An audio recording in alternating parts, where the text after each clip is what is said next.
Bismillahirrahmanirrahim. Assalamualaikum warahmatullahi wabarakatuh. Waalaikumsalam warahmatullahi wabarakatuh. Yang terhormat Bapak Roni Sulistiono MPD selaku Kaprodi Pendidikan Bahasa dan Sastra Indonesia. Yang kami Kecil sekali ya. hormati Bapak Hardika Dwi Hermawan selaku pembicara kita hari ini dari Universitas Muhammadiyah Surakarta. Yang kami hormati pula Bapak Hafrul Rahman selaku moderator pada sesi kuliah umum kita hari ini. Seterusnya seluruh mahasiswa yang saya banggakan. Alhamdulillahirrahmanirrahim. Puji syukur kehadirat Allah Subhanahu wa taala atas segala rahmat dan karunia-Nya pada hari ini. Kita dapat berjumpa kembali di kuliah umum kita hari ini yang bertajuk saya kok lupa tajuknya. Artinya bagaimana memanfaatkan kecerdasan artifisial ini ya, revolusi kecerdasan artifisial dalam pembelajaran bahasa dan sastra Indonesia yang beretika. Tentu kita menyadari tidak bisa menutup diri dari perkembangan zaman. Nah, karena itulah kita harus juga peka bagaimana ini dapat diimplementasikan dalam pembelajaran yang benar dan sesuai, tentunya tidak menyalahi etika-etika dalam dunia akademik. Hal ini kita sudah bersama pembicara yang handal di bidangnya. Mudah-mudahan teman-teman semua dapat belajar mencari informasi dan ilmu yang bisa bermanfaat untuk ke bidang keprodian kita.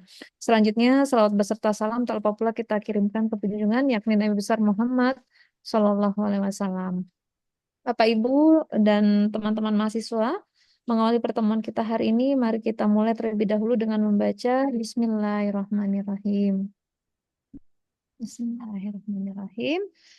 Selanjutnya kita mohonkan dengan hormat kepada Bapak Roni Sulistiono untuk memberikan sambutan dan membuka kegiatan ini secara resmi. Kepada Pak Roni dipersilakan.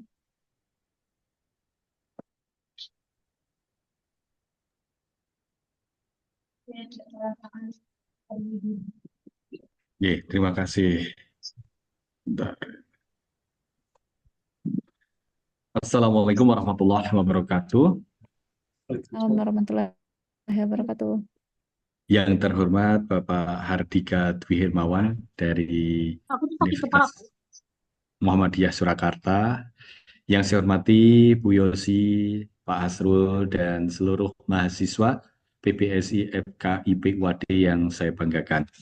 Puji syukur alhamdulillahirabbil alamin, senantiasa kita panjatkan kepada Allah Subhanahu wa taala yang mana pada kesempatan siang hari ini masih memberikan nikmat sehat sehingga kita dapat bersilaturahmi ilmiah dengan tema revolusi kecerdasan artifisial dalam pembelajaran bahasa dan sastra Indonesia yang beretika. Terima kasih kami ucapkan kepada Pak Ardika Dwi Hermawan yang sudah meluangkan waktunya untuk bersedia berbagi ilmu kepada mahasiswa kami. Terima kasih pula kami aturkan kepada Pak Asrul dan Bu Yosi yang sudah menyiapkan acara ini. Insya Allah acara ini bermanfaat yang besar sekali pada kita sebagai peserta, terutama untuk mahasiswa di PPSI FKIP UAD.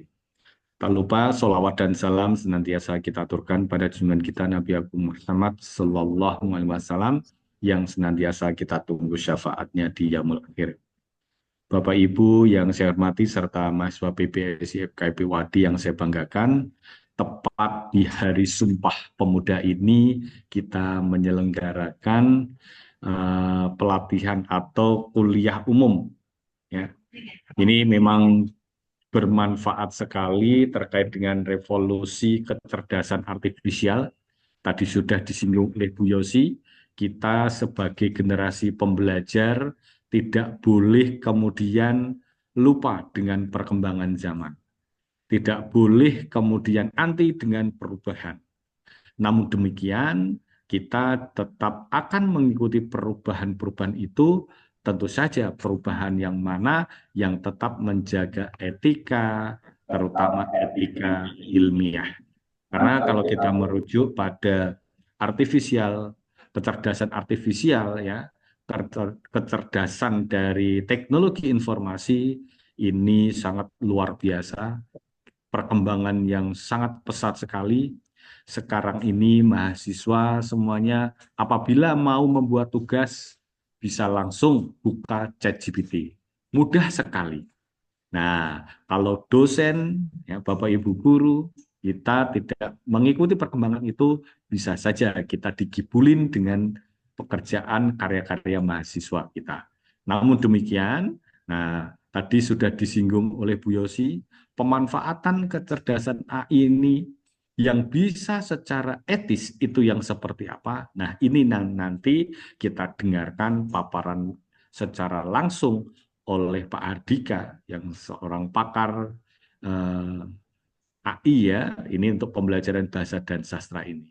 Karena mudah sekali sebenarnya kalau kita ada tugas membuat pantun, buatkan pantun tema ini, dah langsung. Buatkan puisi tema ini, dah muncul. Tapi apakah semua itu harus kita ikuti ataukah bagaimana, seperti apa? Nah, nanti kita mohonkan bimbingan, arahan, dan ilmu dari Pak Hardika, sehingga kita meskipun memanfaatkan kecerdasan-kecerdasan AI ini, tetapi tetap membawa atau menjaga marwah etika, terutama etika ilmiah. Oleh karena itu, pada seluruh peserta, saya mohon untuk bisa mengikuti kegiatan ini dari awal sampai dengan akhir, sehingga sangat bermanfaat sekali untuk kalian dalam mengerjakan tugas-tugas perkuliahan dan juga menyusun tugas akhir. Kiranya itu yang bisa saya sampaikan. Mari kita awali dengan melafalkan bacaan basmalah. Kita buka acara kuliah umum ini. Bismillahirrahmanirrahim.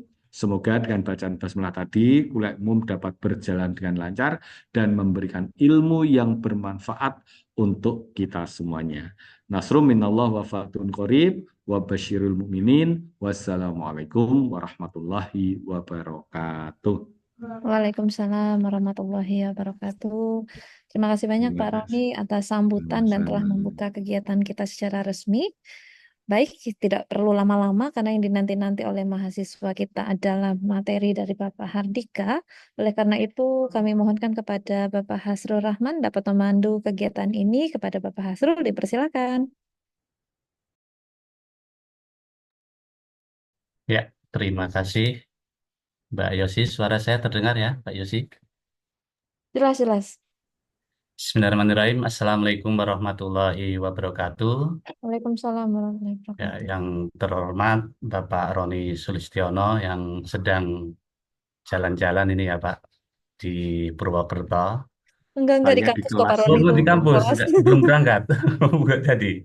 Ya, dan yang saya hormati dan saya banggakan tentunya narasumber pada siang hari ini Bapak Hardika Dwi Hermawan SPD MSc dan Ibu Yosi selaku penanggung jawab kegiatan pada siang hari ini dan tentunya yang saya banggakan teman-teman mahasiswa Pendidikan Bahasa dan Sastra Indonesia Fakultas Keguruan Ilmu Pendidikan Universitas Ahmad Dahlan.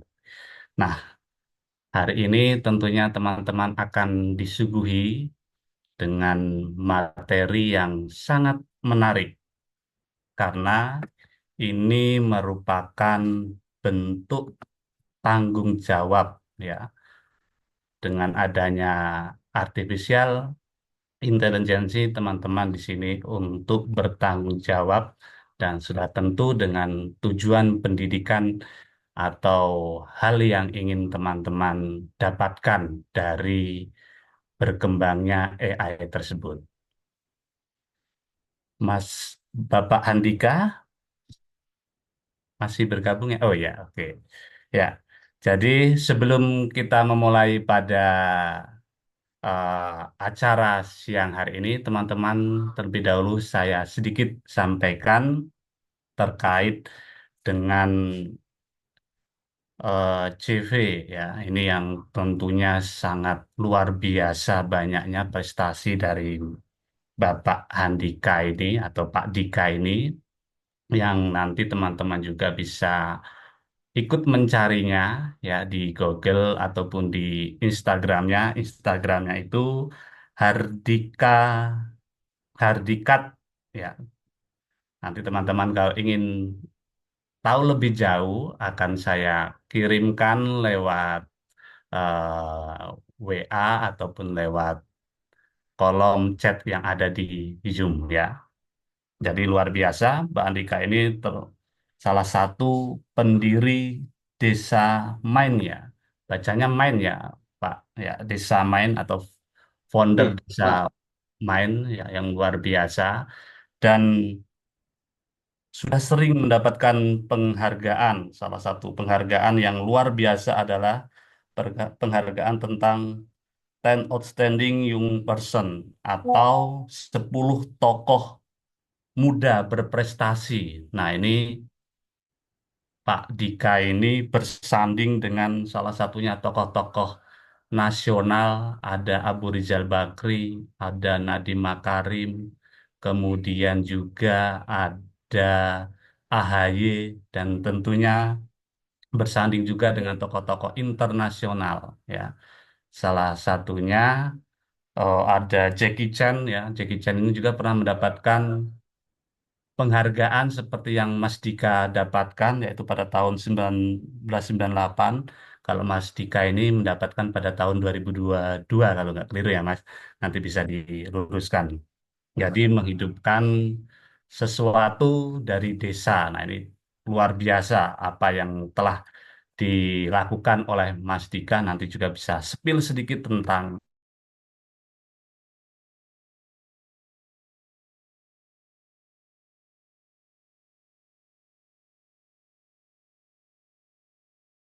ya. S1-nya ditempuh di Universitas Negeri Yogyakarta. Kemudian S2-nya ditempuh di The University of Hong Kong ya Mas. Ya, The University of Hong Kong dan mendapatkan beasiswa penuh dari LPDP. Nah, ini luar biasa pengalaman dan prestasi yang sudah dilakukan oleh Mas Dika. Nah, kemudian dari tema kita pada siang hari ini yang berkaitan dengan revolusi kecerdasan artifisial dalam pembelajaran bahasa dan sastra Indonesia, tentu juga sangat berkaitan dengan penelitian-penelitian dan pengabdian yang sudah dilakukan oleh Mas Dika. Nah, ini penelitiannya juga sudah banyak, kemudian artikel-artikelnya juga banyak. Nanti teman-teman kalau ingin tahu lebih jauh juga tentang artikel-artikelnya, bisa buka di Google Cendekia, klik saja nama Pak Hardika, pasti akan keluar banyak sekali tulisan-tulisan beliau. Nah, ini yang saya tulis, salah satunya terkait dengan penelitian beliau berjudul Pengaruh Etika dan Kepercayaan Terhadap Penggunaan Teknologi AI dalam kalangan mahasiswa kependidikan. Nah, ini tentu sangat erat kaitannya dengan apa yang akan dibahas pada siang hari ini. Kalau teman-teman mungkin sebelumnya ketika menggunakan AI itu belum beretika dalam arti hanya comot ke sana sini tanpa membaca, kemudian dikumpulkan. Nah, mulai hari ini nanti setelah mendapatkan materi dari Pak Dika, tentu teman-teman harus mempertanggungjawabkan terkait dengan apa yang diperoleh dari AI tersebut supaya lebih beretika dalam menggunakan teknologi yang tentunya makin berkembang ya. Tentu tidak lama-lama ya teman-teman, tadi sudah saya sampaikan sedikit terkait dengan riwayat hidup dari Pak Hardika Dwi Hirmawan. Nanti setelah ini teman-teman bisa mencari IG-nya, tentunya di sana sudah banyak sekali kegiatan Pak Dika yang sering diunggah di IG dan kemudian juga pengikutnya pun sudah luar biasa banyak, sudah ratusan ribu ini ya. Nanti teman-teman bisa ikut juga mengikuti kegiatan-kegiatan yang tentunya positif yang telah dilakukan oleh Pak Dika. Oke, langsung saja kita sapa. Halo Pak Dika, siap Oke, nih Pak Pak Dika? Asrul. Insya Oke, Allah siap. Terima kasih, Pak. oke. Saat ini sedang di kampus atau di mana Pak? Ini di Malang ini, Pak. Oh, di Malang. Wah, sedang jalan-jalan ke Malang ini. Oke, langsung saja Pak Dika, monggo Waktu Ya, sepenuhnya saya serahkan kepada Pak Dika. Silakan waktunya berapa menit Bu Yosi? 1 jam, Pak, tapi udah selesai dengan tanya jawab ya. Ya, 1 jam dengan tanya jawab. Berarti nanti ya 30 atau 40 menit untuk materi, sisanya untuk tanya jawab. Begitu Pak Dika, monggo. siap. Terima kasih Pak Azul dan juga Pak Roni. Tadi terima kasih atas kesempatannya. Bu Yosi juga. Terima kasih nih. Rasanya senang kembali juga berjumpa dengan teman-teman di UAD. Karena cukup sering juga beberapa kali ke UAD ya. Dan terakhir juga pergi ke Museum Muhammadiyah yang ada di sana. Eh, Selamat siang teman-teman semuanya. Assalamualaikum warahmatullahi wabarakatuh. Ya, saya izin untuk tampilkan share screen-nya. Ini sudah terlihat. Tadi disinggung tentang Desamen. Ya, sebenarnya ini ya salah satu proyek kami ini alhamdulillah sudah mau berusia 5 tahun dan sekarang sudah lebih sekitar 28.000 masyarakat desa yang ikut serta di kegiatan kita dan kita punya 16 chapter di wilayah dari Aceh hingga juga Asmat. Jadi proyek-proyek kita itu menyebar di beberapa daerah di Indonesia mulai dari Aceh hingga di Papua. Dan semoga di sini juga nanti banyak keterlibatan teman-teman di UAD ataupun teman-teman mahasiswa juga. Karena di Jogja pun kita ada 2 chapter, Desamen Chapter Jogja sama Desamen Chapter Gunung Kidul. Nah, saya lihat beberapa pun ada anak UAD ataupun teman-teman di UMY juga bergabung. Ini gak usah saya putar nanti aja kalau perlu. Oke, nah ini materi kita siang hari ini dan alhamdulillah syukur kehadirat Allah Subhanahu wa taala pada siang ini semoga adik-adik semuanya atau teman-teman semuanya yang tadi kondisinya masih ngantuk-ngantuk, nggak bersemangat ya. Ayo kita bareng-bareng di sini diskusi bersama, belajar bersama terkait bagaimana pemanfaatan kecerdasan artifisial ini dalam konteks pembelajaran, pendidikan dan juga pembelajaran. Tapi nanti kita coba mulai, kita anggap materi kita pada siang hari ini bukan sesuatu yang berat ya, tapi anggap sebagai journey saja, petualangan kita untuk memahami AI itu lebih dalam.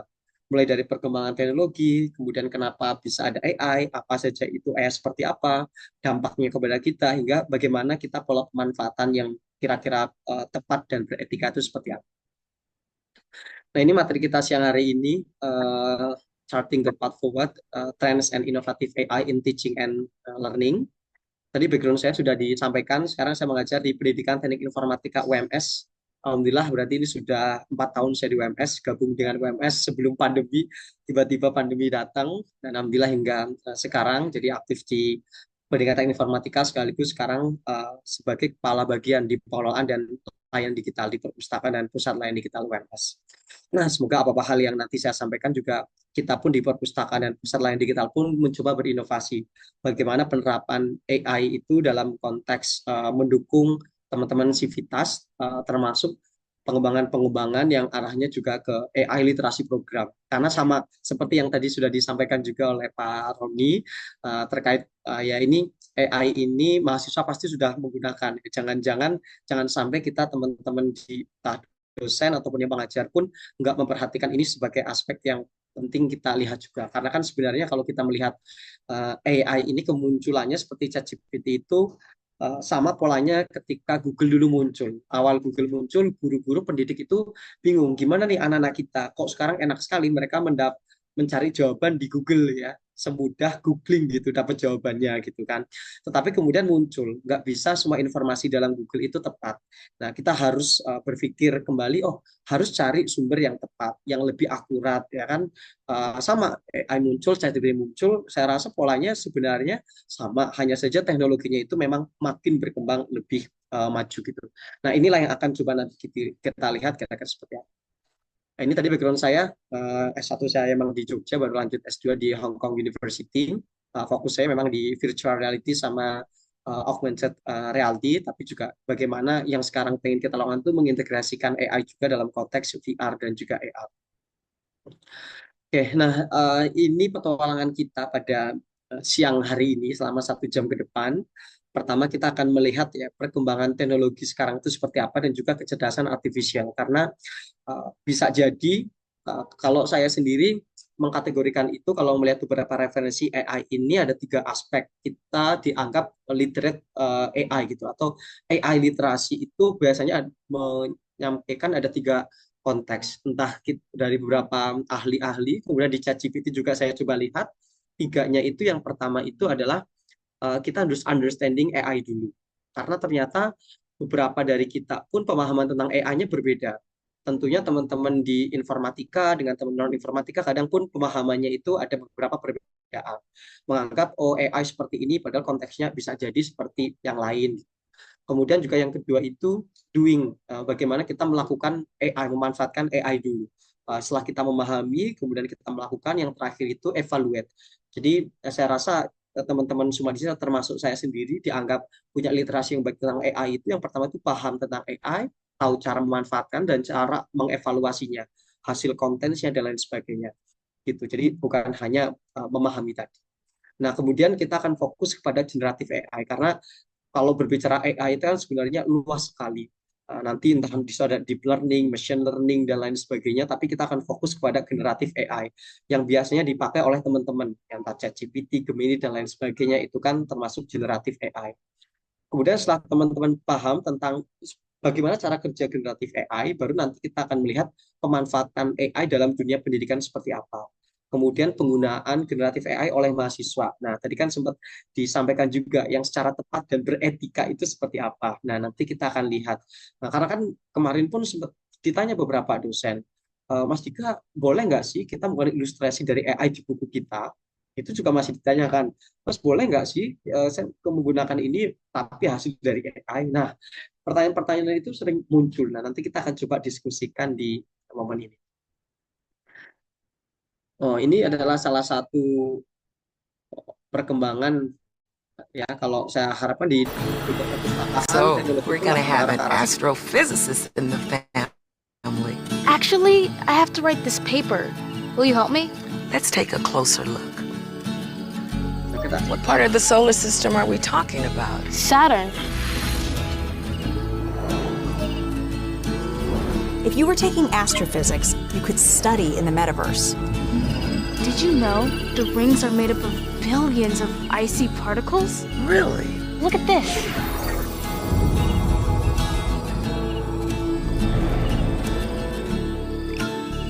You ready to do that paper now, right? Yeah.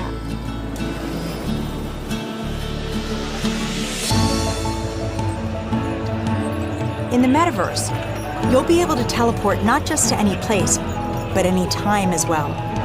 Ancient Rome. Imagine standing on the streets, hearing the sounds, visiting the markets. Nah, ini adalah salah satu inovasi yang karena bidang saya itu sebenarnya VR, metaverse, dan lain sebagainya. Nanti konteks kita belajar pun mungkin bisa jadi nggak hanya sebatas kita googling di internet, tetapi kita bisa langsung mengeksplorasi, pergi ke dunia tersebut untuk melihat, oh sejarah seperti ini, oh hasil-hasil artikel yang ditemukan, misalkan untuk belajar tadi ya IPA atau bahasa Indonesia pun kita bisa langsung di sana. Nah, kalau Bapak Ibu sudah sering mendengar konteks VUCA ya, tapi kalau rekan-rekan mahasiswa sudah pernah mendengar VUCA.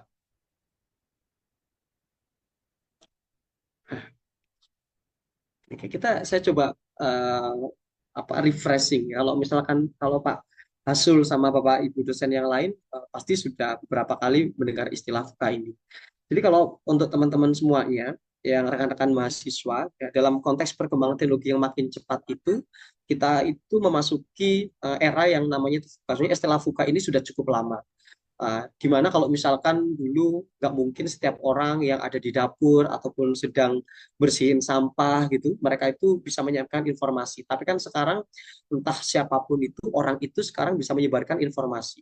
Jadi kecepatan arus informasinya itu sangat cepat. Kalau dulu kan bisa jadi orang tua kita ketika belajar di sekolah, mereka merasa bahwa sumber yang mereka dapatkan di televisi, radio, atau buku itu rasanya 90% betul, benar. Ya, tetapi kalau sekarang kan semua orang itu bisa menyampaikan, jadi belum tentu apa yang disampaikan itu betul, karena filternya itu juga sangat terbatas sekarang. Dengan konteks seperti itu, makanya beberapa misalkan contoh kasusnya di grup keluarga, ya, di grup keluarga bisa jadi mereka nge-share, oh, ini loh dari YouTube, ini loh dari internet, dan mereka merasa ini betul, ini benar gitu. Karena apa? Pola, kalau pola media dulu, kalau misalkan apa yang disampaikan oleh teknologi itu dianggap sesuatu yang membawa kebenaran. Izin dulu.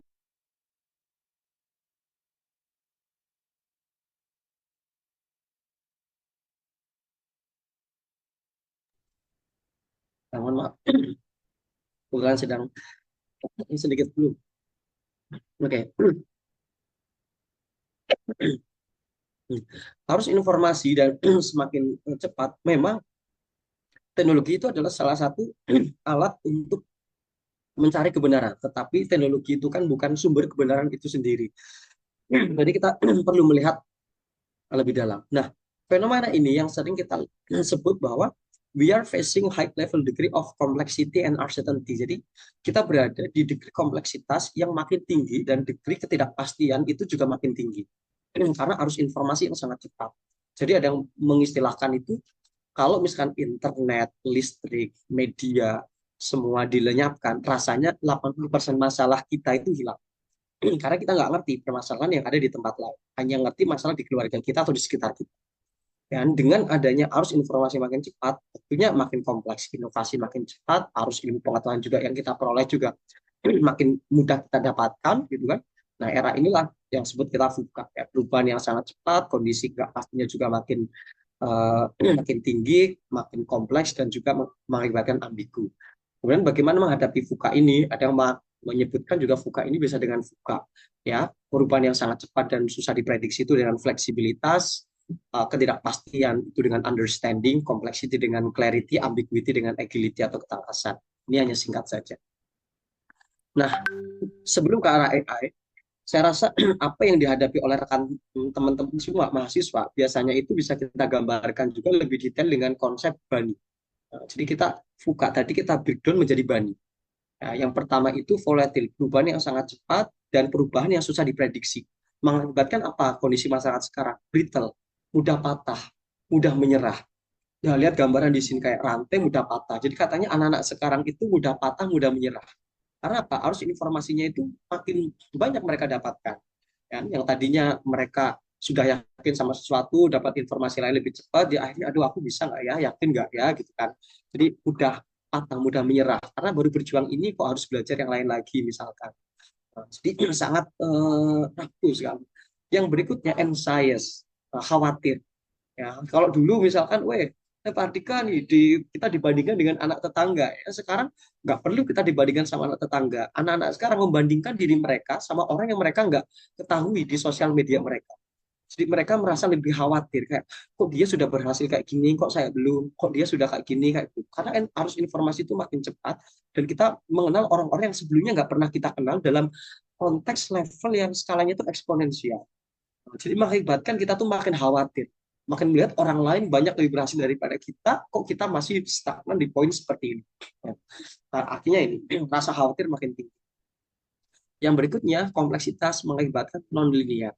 Ya, jadi butuh teman-teman itu di Bahasa Indonesia pun bagus sekali juga memahami tentang AI seperti apa, pola pemanfaatannya juga seperti apa. Yang berikutnya susah diprediksi atau sulit dipahami. Kita berada di era incomprehensible karena tadi ambigu. Ya, ambiguity mengakibatkan sulit dimengerti dan sulit dipahami. Nah, inilah harapannya teman-teman memahami apa yang banyak kita alami ya, fenomena-fenomena ini ya, anxious, brittle dan lain sebagainya. Nah, ini ditemukan teman-teman yang pasti yang akses TikTok ada tuh kadang live ataupun nggak live hanya tulisan seperti ini. Silahkan curhat apapun yang pengen kamu sampaikan di komen. Banyak sekali curhatan, orang nggak saling mengenal, mereka saling menguatkan. Padahal dulu kalau kita curhat sama orang kita percaya, tapi sekarang karena arus informasi yang makin terbuka kayak gini, orang itu akan susah percaya ke orang lain. Ternyata mereka akan mudah menyampaikan sesuatu sama orang yang nggak mereka kenal dan saling menguatkan. Itulah fenomena yang sedang kita lihat juga sekarang. Nah, di dunia yang makin terkoneksi, ternyata diri kita tuh nggak makin terkoneksi satu sama lain. Ini menjadi pertanyaan bersama juga. Nah, apakah AI juga nanti membuat kita seperti itu? Bagaimana mengantisipasinya biar kita makin terhubung, makin belajar, tapi juga antar individu pun ikatan emosi kita pun makin tetap bagus juga. Nah, kita akan mulai ke arah sana. Nah, orang sering mengistilahkan bahwa sekarang kita berada di revolusi industri 4.0, di mana domain revolusi uh, industri 4.0, Industrial Revolution 4.0 itu adalah teknologi artificial intelligence, Internet of Things, blockchain, simulation, AR, VR, big data, dan lain sebagainya. Di mana dalam konteks industrial 4.0, masyarakatnya berarti harus sudah di atas itu, society 5.0 atau sering disebut sebagai super smart society. Jadi smart system di mana AI sama IoT itu sudah mendorong kehidupan kita. Ini sesuatu yang nggak bisa kita pungkiri bahwa AI dan teknologi itu sesuatu yang sudah sangat lekat sama kan. Teman-teman saya rasa sudah susah sekali lepas dengan yang namanya mobile atau perangkat digital lainnya. Nah, termasuk ya ini hari ini kita menggunakan Zoom ya kan, laptop dan lain sebagainya. Segala bidang pasti sekarang menggunakan teknologi juga. Nanti lebih dari itu AI, IoT itu akan nge-support kehidupan kita juga. Nah, kita lihat bagaimana Jepang itu yang pertama mengumumkan tentang Society 5.0 itu mengintegrasikan teknologi mereka untuk support living mereka, kehidupan mereka. Kita akan coba saksikan. The fourth industrial revolution will enable us to create a new society. Artificial intelligence will transform the big data collected through the Internet of Things into new wisdom. Society 5.0, a technology-based, human-centered society. The fourth industrial revolution will raise our standard of living and solve various challenges we face. It will, for example, free us from the stress of driving, allowing us to safely visit anyone, anytime.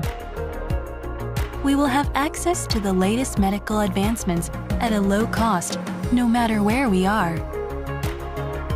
AI and robots will enhance human ability and expand our infinite possibilities, helping us enjoy more fulfilling lives. Society 5.0, for the betterment of human lives. Nah, itulah kira-kira gambaran Society 5.0 yang diintegrasikan di Jepang.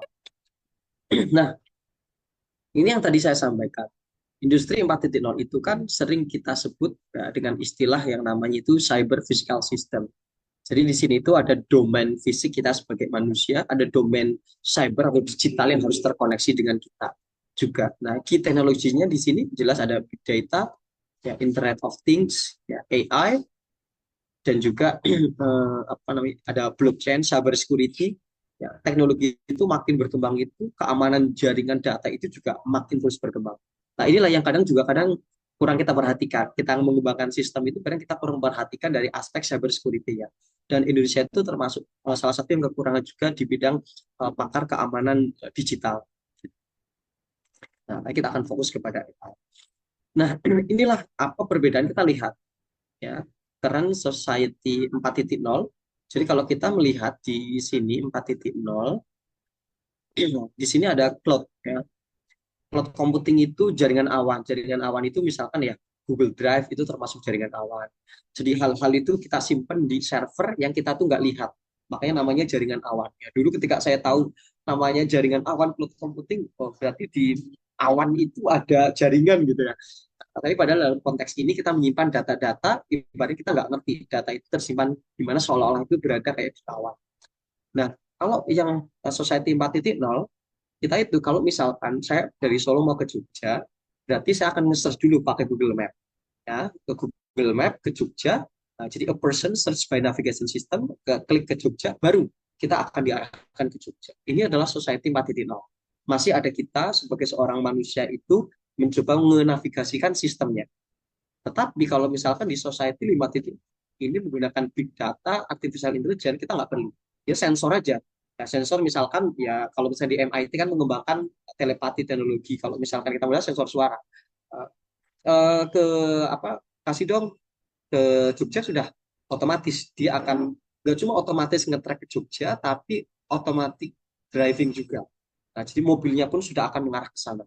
Jadi sudah nggak perlu navigasinya oleh manusia gitu kan. Kita nggak perlu nyetir sendiri, tapi sudah otomatis mengarah ke sana.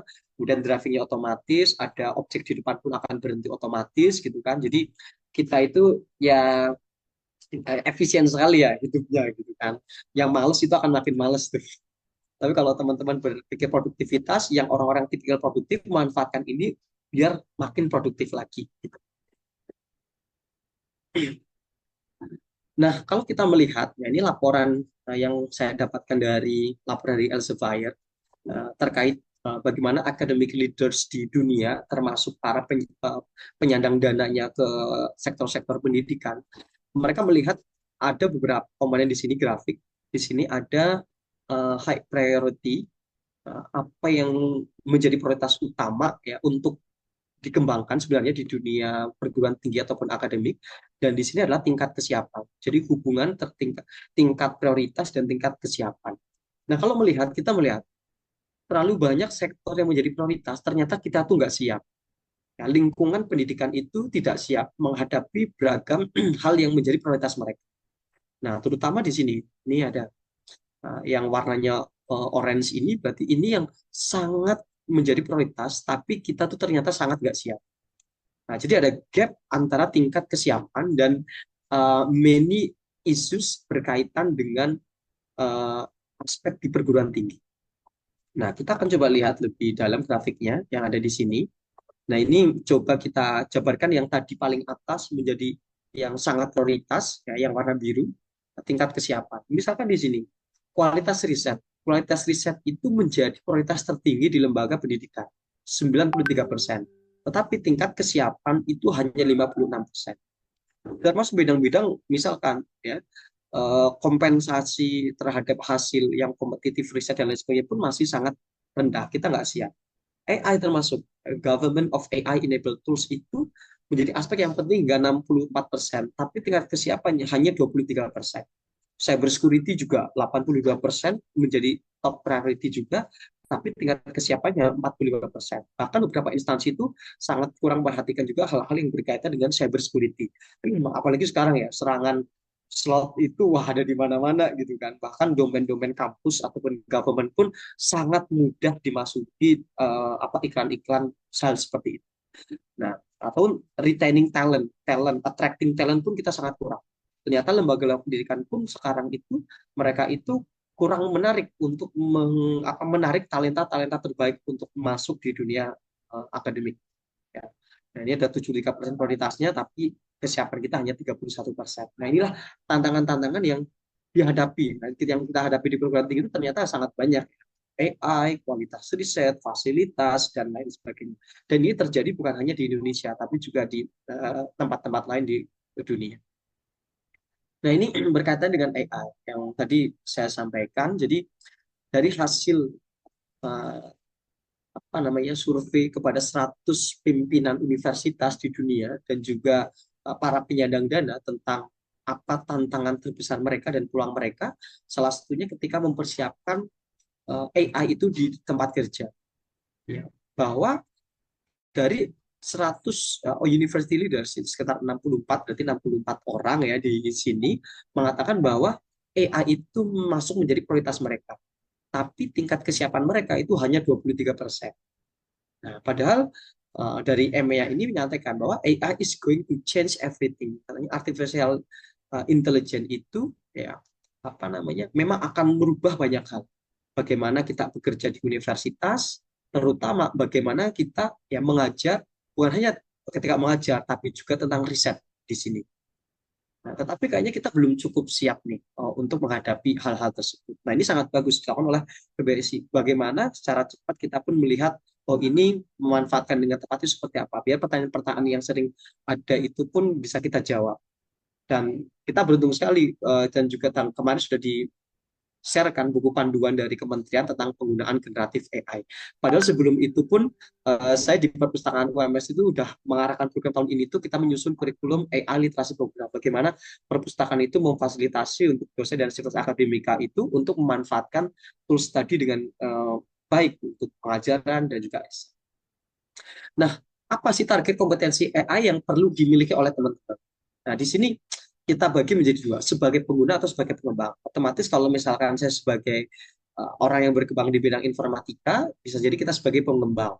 Ya, bagaimana AI ini bisa kita kembangkan untuk mendukung bisnis kita. Tapi teman-teman, misalkan sebagai mahasiswa PBSI, berarti sebagai pengguna. Ya, untuk keperluan individu termasuk meningkatkan produktivitas teman-teman dalam organisasi ataupun pembelajaran dan juga mendukung bisnis organisasi. Apa yang dibutuhkan? Literasi AI. Nah, kalau kita sebagai pengembang berarti AI developer. Nah, saya rasa AI literasi menjadi aspek yang penting sekali untuk teman-teman itu paham. Bukan hanya memahami AI, bagaimana menggunakan, tetapi juga mengevaluasi AI itu sendiri. Nah, itu tadi ya tentang perkembangan teknologi dan kecerdasan artifisial. Kita akan ke generatif AI. Nah, boleh dijawab di chat Zoom, apa tools AI yang paling banyak dipakai oleh kalian di dunia? Kira-kira apa? Ada yang mau menjawab di chat Zoom? Mungkin. Yuk, silakan teman-teman bisa diisi apa AI yang sering dipakai selama ini untuk membantu entah itu tugas-tugas kuliah ataupun hal yang lain. Silakan bisa diisi di chat ya teman-teman. Masih sambil malu-malu ini Pak.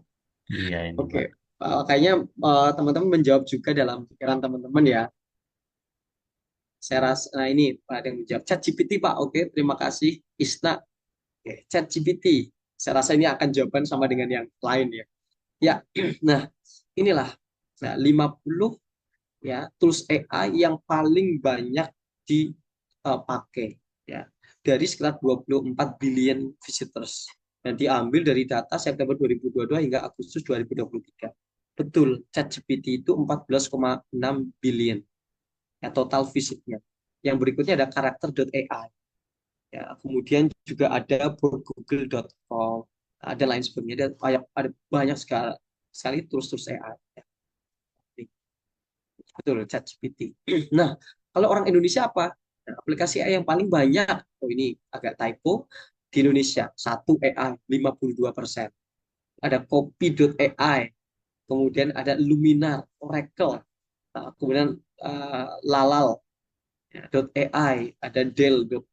Nah, ini adalah beberapa tools AI yang paling banyak digunakan di Indonesia, yang diambil oleh Populis April 2023.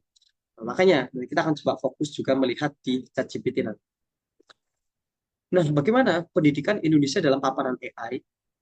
Nah, ini pun hasil survei yang dilakukan oleh para guru juga atau pendidik di Indonesia. Kita melihat di sini bahwa 54% menilai teknologi dan AI memberikan dampak positif yang lebih besar dibandingkan negatif pada pendidikan di masa mendatang. Jadi 54% guru itu menganggap memang teknologi AI itu punya dampak yang positif.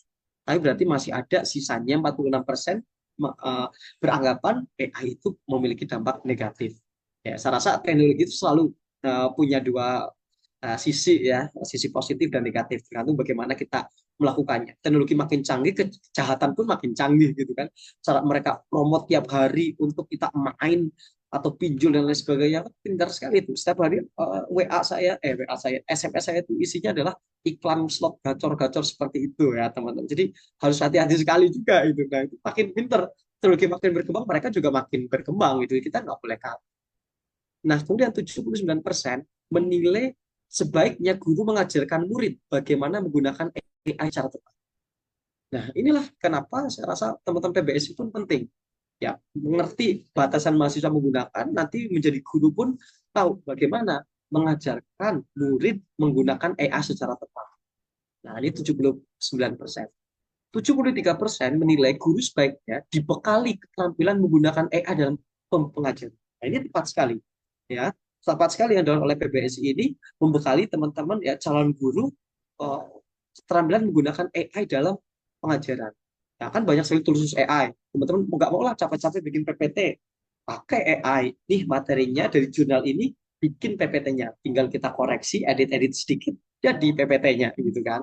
Kalau kita nggak mau menyampaikan, capek kayak gini, udah pakai voice, dia yang akan menjelaskan. Dan saya sempat kagum ya dengan Skyspace juga. Saya minta Skyspace itu membuat presentasi dari paper saya. Kemudian cara dia mempresentasikan jauh di luar ekspektasi saya sangat menarik. Menggunakan storytelling, menggunakan hal istilah-istilah pertanyaan-pertanyaan pemantik. Dan itu akhirnya saya belajar, oh iya ya, teknik presentasi harusnya seperti ini gitu. Nah, jadi hal-hal itu akan meningkatkan skill kita juga dalam presentasi. Itu bagus sekali.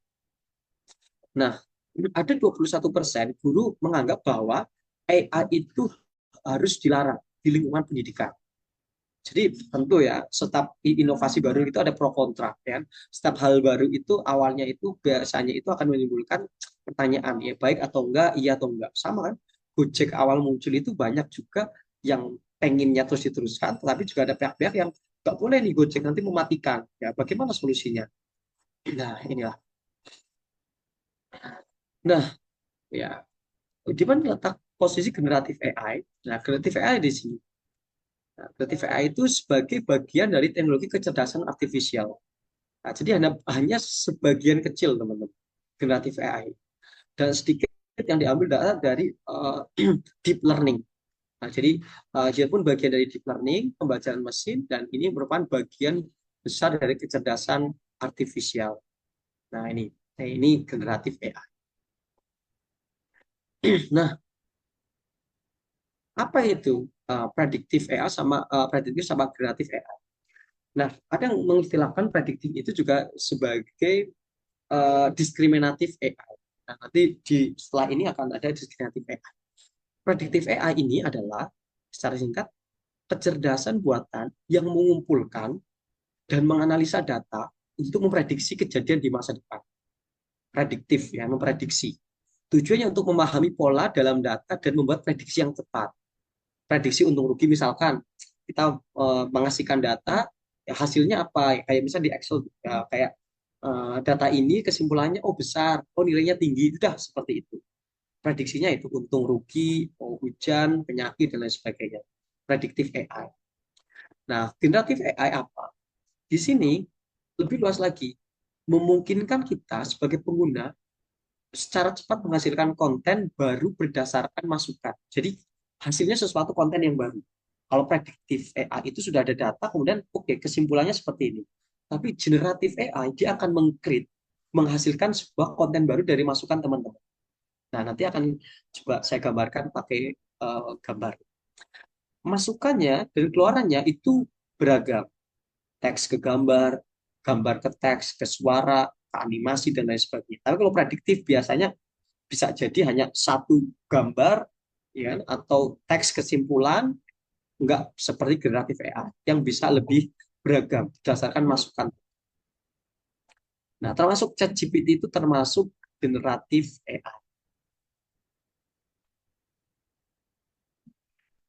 Nah, apa kelebihan kita menggunakan generatif AI? Tingkat pemrosesan dan pencarian pola data yang tinggi. Karena dia akan generatif AI itu termasuk kalau dalam AI itu namanya LLM, Large Language Model. Jadi dia memproses data yang sangat banyak, mereka filter menggunakan sebuah algoritma, kemudian disampaikan ini loh di-create data seperti ini. Nah, itu generatif AI. Nah, membantu kita efisien kegiatan yang berulang. Sesuatu yang berulang kan melelahkan ya. Hal-hal yang berulang itu kita pakai AI saja. Mereka pun bisa, ya kan? Kalau bisa menggunakan AI. Kemudian penyesuaian keluaran output dari generatif AI. Outputnya itu menyesuaikan konteks apa prompt yang kita berikan. Isian ya. Prompt itu isian. Yang prompt biasanya tanyakan itu istilahnya. Nah, enaknya generatif AI itu generalisasinya itu kuat. Jadi generatif AI yang berukuran besar, large modelnya datanya, mereka dilatih dengan maha data atau big data, sehingga apa yang dihasilkan itu generasi yang sifatnya kuat. Ya, karena mengolah data yang sangat banyak tadi, kemudian dia akan olah dan biasanya mereka akan mencoba senetral mungkin. Tapi ya tetap saja, karena basisnya itu dari data apa yang ada di internet, ya siapa yang menguasai data selalu dibilang bahwa dia yang menguasai informasi. Ya, informasi yang dihasilkan itu berdasarkan data-data yang ada di internet. Bisa jadi kan banyak sekali data yang nggak ada di internet. Nah, data tentang budaya Jawa di Papua dan lain sebagainya sangat terbatas. Otomatis informasinya di sini pun akan sangat terbatas. Generatif AI pun sangat tergantung dengan apa data-data yang juga ada dalam internet. Nah, makanya nanti akan kita lihat kenapa generatif AI itu belum tentu betul dan akurat. Nah, kita coba gambarkan ya. Tadi predictive AI di sini saya jelaskan menjadi diskriminatif AI. Contoh masukannya kita lihat di sini. Contoh masukannya gambar ya, gambar kucing. Model AI-nya yang di training di teknologinya pengenalan binatang. Luarannya menyebutkan, oh itu kucing. Ini diskriminatif AI. Kalau generatif AI, masukannya ya, gambarkan kucing belang hitam. Model generatif AI, pembuat gambar. Akhirnya muncul gambar kucing. Nah, jadi mengcreate sebuah sesuatu yang baru, menghasilkan luaran baru. Kalau diskriminatif, dia masukkan ini, ngenalin binatang, oh ini kucing. Oh misalkan nanti ini anjing. Oh ini yang lain. Contoh selanjutnya, untuk memahami, di diskriminatif AI di sini, contoh masukannya misalkan, meskipun tempatnya kurang nyaman, tapi makanannya mantap. Nah, model AI-nya klasifikasi sentimen. Keluarannya, oh ini positif, sentimennya positif. Sudah, singkat seperti ini. Tapi kalau di generatif AI, contoh masukannya misalkan, buatkan pantun tentang kucing. Contoh model AI-nya, pembuat teks. Ya, ChatGPT termasuk. Buatkan dong pantun tentang kucing. Kalau pakai diskriminatif nggak bisa. Oke, kucing hitam berlari kencang, melompat tinggi di pagi hari. Ekor panjang berayun senang menangkap bola dengan riang hati. Wah, enak banget ya. Sekarang kita dibantu oleh Gen AI untuk menghasilkan sebuah pantun tentang kucing gitu kan. Kita jadi bingung ya sekarang, lebih cepat. Nah, inilah generatif AI. Nah, ada banyak sekali tools aplikasi generatif AI untuk menghasilkan teks. Ya, teman-teman pun nanti bisa lihat di buku panduannya yang nanti sudah di-share mungkin ya. Kalau belum nanti akan share ulang juga. Ini contohnya Gemini, ChatGPT, GitHub Copilot, WeChat. Ini adalah aplikasi-aplikasi generatif AI yang menghasilkan teks seperti tadi. Nah, kalau ini adalah beberapa tools yang biasanya saya manfaatkan untuk mengembangkan riset. Nah, jadi misalkan saya awalnya itu untuk mengembangkan ide-ide, gagasan, judul-judul, saya menggunakan ChatGPT. Nah, dari ChatGPT ini kemudian saya manfaatkan Perplexity atau Search underscores, kemudian Skyspace. Kalau misalkan teman-teman mau membandingkan di gap riset, kadang kita bingung ya mencari gap riset antar paper itu seperti apa. Ya udah pakai Skyspace saja. Gap risetnya bisa dibandingkan, oke, antara artikel, mau berapa artikel jurnal yang kamu mau coba bandingkan. Ya, bisa menggunakan Skyspace tadi. Ya, menulis dengan author, Writeful, Illustrated, bisa menggunakan Mind the Graph. Nah, ini tools yang bisa teman-teman manfaatkan untuk mendukung riset teman-teman. Karena perbedaan konten AI yang satu dengan yang lain itu hanya terletak pada kontennya saja. Ya, AI yang ini untuk menghasilkan ini, AI yang ini menghasilkan ini gitu kan. Tapi kalau ChatGPT kan cukup beragam, makanya teman-teman prompt-nya harus spesifik dan juga jelas. Nah, bagaimana caranya kita menyikapi ChatGPT? Nah, tadi Pak Rani juga menyampaikan, kita tidak sedang melawan ChatGPT, tapi kita akan mengendalikan ChatGPT. Ya, jadi ini menjadi aspek penting. Jadi kita nggak melawan ChatGPT, tapi bagaimana kita itu bisa mengendalikan ChatGPT. Gitu kan. Jangan apa-apa kita itu terlalu berpangku 100% menggunakan ChatGPT. Tapi kita perlu mengendalikan ChatGPT. ChatGPT itu kan sebuah ya meski anggap saja sebuah mesin yang sudah ditanam sebuah algoritma khusus. Bagaimana kita memanfaatkan algoritma itu hasilkan hal yang ingin kita ketahui. Nah, ini ada di sini ya. It's not man versus machine. It's man with machine versus man without. Jadi ini adalah ya bukan kita manusia melawan mesin, tapi kita manusia bagaimana manusia dengan mesin menggunakan melawan manusia yang tanpa mesin. Ya, itu akan ya, lebih berkembang kita yang memanfaatkan mesin itu. Nah, kita lihat ini ada gambarannya di sini. Nah, orang tanpa ChatGPT seperti ini. Orang dengan ChatGPT dia akan hemat waktu. Pasti. Nggak bisa dipungkiri teman-teman yang pakai ChatGPT hemat waktu. Ya, mengerjakan soal dan lain sebagainya, ataupun berdiskusi, mencari pencarian yang sesuai akan lebih enak. Ya sama Google muncul, sebelum ada Google susah sekali tuh mencari pencarian. Ya kan harus baca buku, dicari screening buku-bukunya gimana. Ada Google enak, langsung muncul sumber.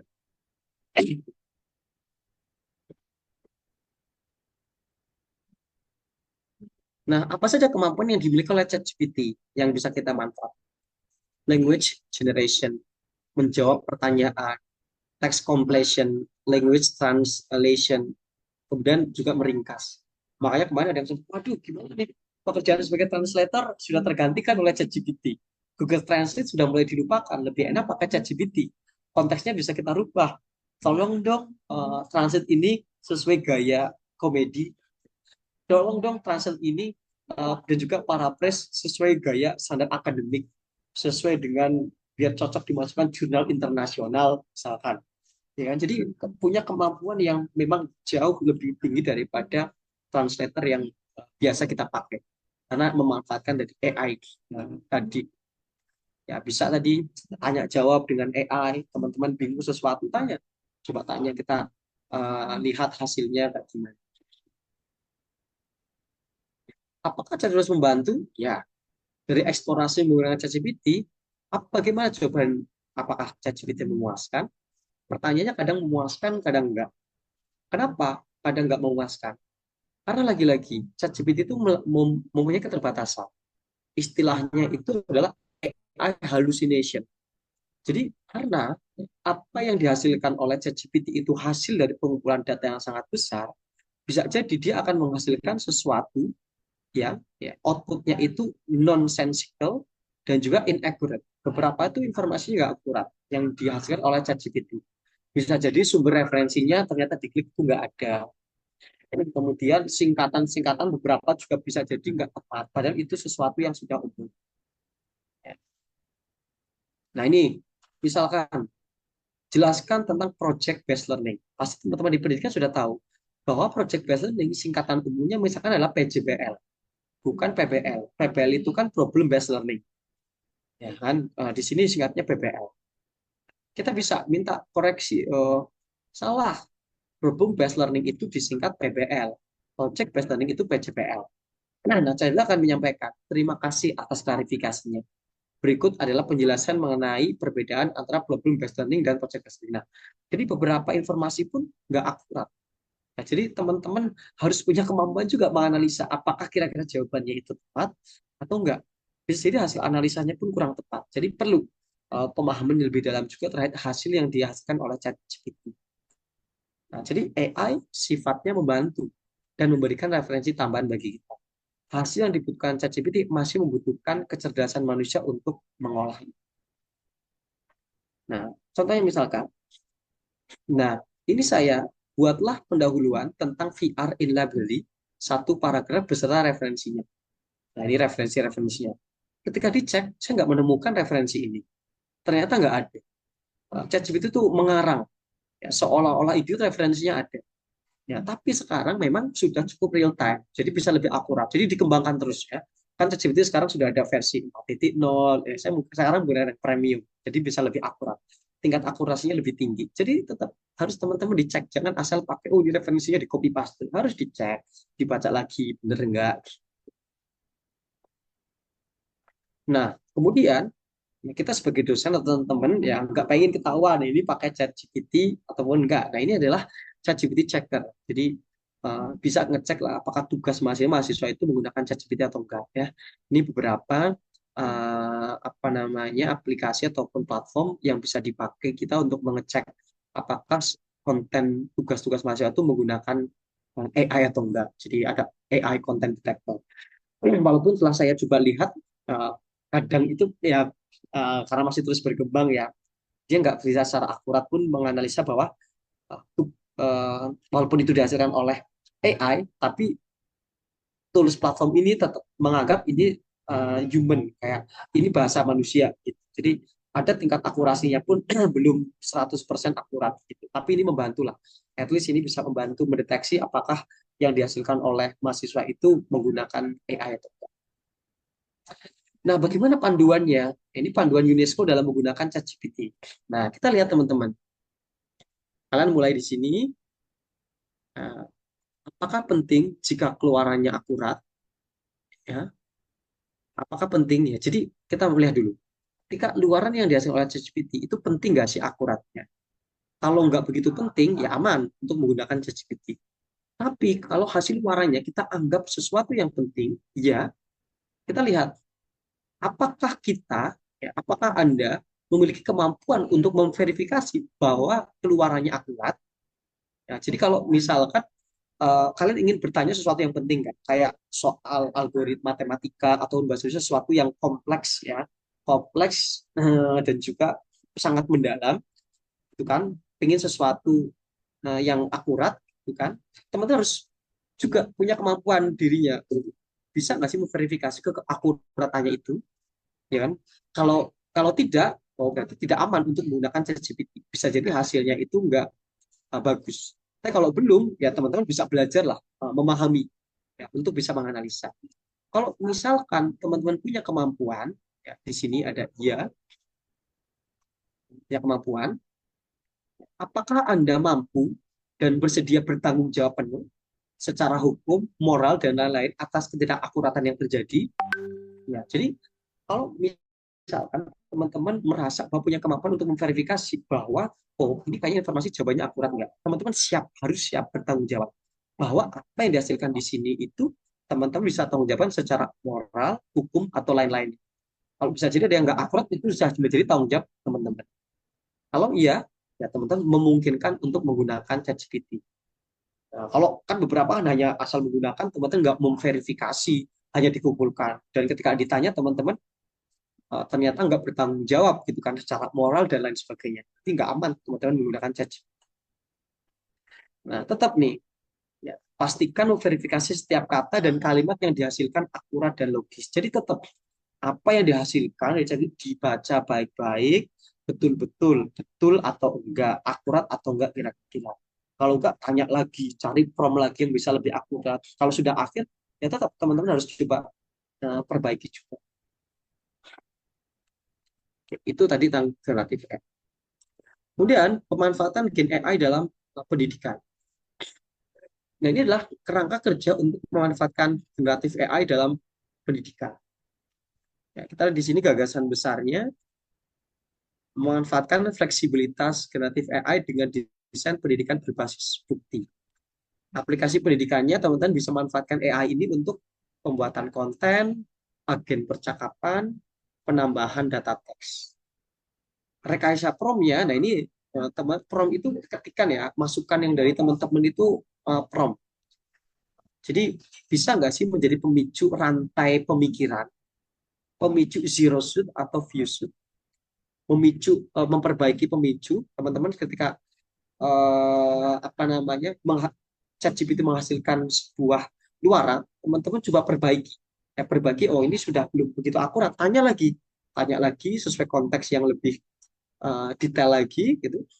Mengevaluasi hasil, tetap teman-teman hasil yang disampaikan oleh ChatGPT tetap harus dievaluasi. Desain top down, ya, dari sesuatu yang general, yang umum dari atas kemudian ke bawah.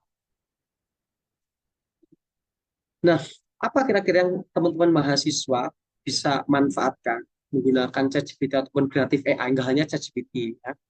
Yang pertama, teman-teman bisa manfaatkan untuk membantu mencari acuan dan sumber bacaan. Caranya pertama, bagaimana? Mahasiswa mengidentifikasi topik yang ingin dipelajari. Ya, setelah itu bisa menggunakan Open Knowledge Map. Ini salah satu tools yang bisa dipakai juga ya oleh teman-teman, bukan hanya ChatGPT, tapi Open Knowledge Maps. Menjelajahi berbagai bidang ilmu pengetahuan yang saling terikat, menemukan topik-topik yang relevan. Jadi, Open Knowledge Maps itu AI yang membantu juga teman-teman untuk mencari acuan atau sumber bacaan dan menghubungkan antar topik bidang. Akurat ya risetnya di sini. Ya, akhirnya mengumpulkan informasi dari Open Knowledge Maps, habis setelah itu bisa menggunakan connected paper untuk mencari artikel-artikel ilmiah yang terkait dengan topik yang ingin dipelajari. Kemudian meninjau dan mengumpulkan menggunakan artikel untuk acuan sumber bacaan. Kadang-kadang bingung, aduh bacaannya dari mana yang akurat? Bisa menggunakan ini, Open Knowledge Map sama connected paper. Jadi dari jurnal-jurnal yang bagus juga, informasinya pun bisa lebih akurat. Itu yang pertama, membantu mencari acuan dan sumber bacaan. Yang kedua, bisa membantu teman-teman untuk membantu mencarikan ide penulisan. Ya, jadi diperbolehkan teman-teman kalau bingung tentang ide, kan sama kadang kita mencari ide itu lewat Google, tanya jawab, diskusi, ya bisa juga menggunakan generatif AI.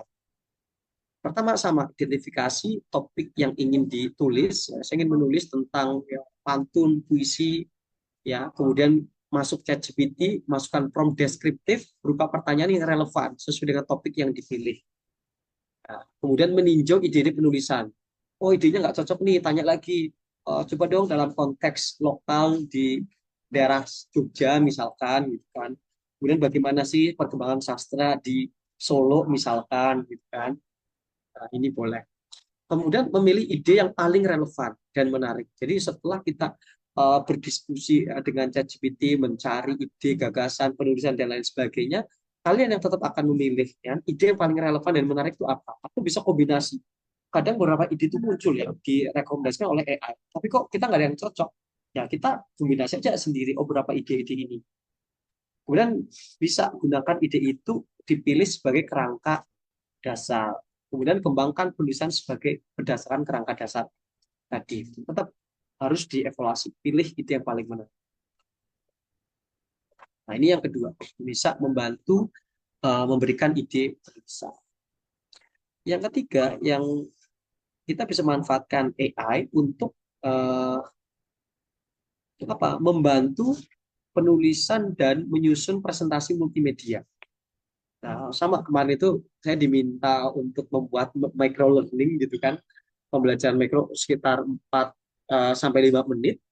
Ya, saya tanya juga ke ChatGPT, bantu dong saya 4 sampai 5 menit untuk membuat storyboard untuk micro learning, temanya tentang software engineering dalam konteks bla bla bla bla bla gitu. Jadi pertama tetap topik presentasinya itu kita tentukan, bisa menggunakan komputer yang lain atau di sini bisa menggunakan Magic Slide.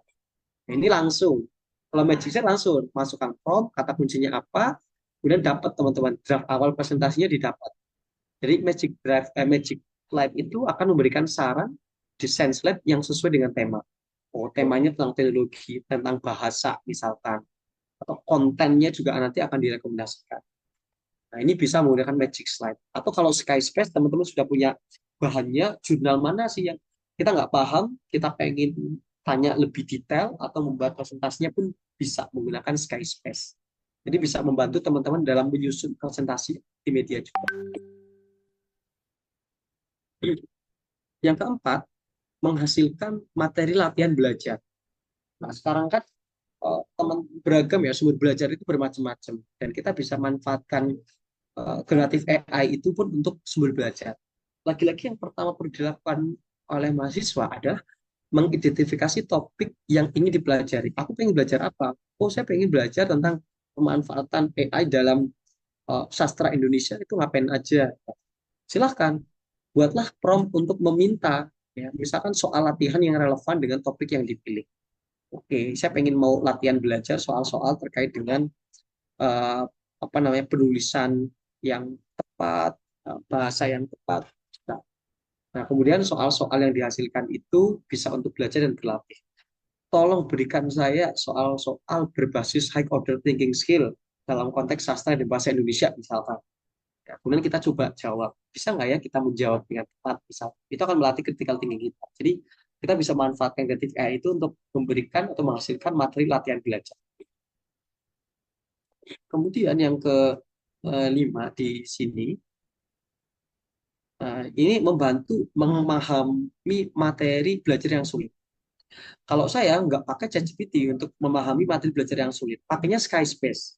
Jadi saya itu pasang ekstensi Skyspace, entah itu masuk ke websitenya China, Jepang, Korea, Arab yang pakai bahasa mereka. Saya selalu bisa bertanya, apa sih maksudnya halaman itu? Apa sih maksudnya isi tulisan yang ada di jurnal ini? Gitu. Jadi tolong dong kasih pemahaman yang lebih sederhana tentang isi jurnal di halaman ini, akan sampaikan dikasih yang sederhana. Jadi bisa membantu kita memahami materi belajar yang menurut kita sulit. Bahkan ketika itu ada gambar, kita minta dibantu jelaskan. Tolong bantu jelaskan gambar tersebut, maksudnya gimana? Misalkan nih, matematika statistika bingung, tolong jelaskan statistika ini, penjelasannya yang lebih mudah dong ke saya. Jadi ChatGPT bisa dimanfaatkan juga oleh teman-teman untuk memahami materi belajar yang sulit.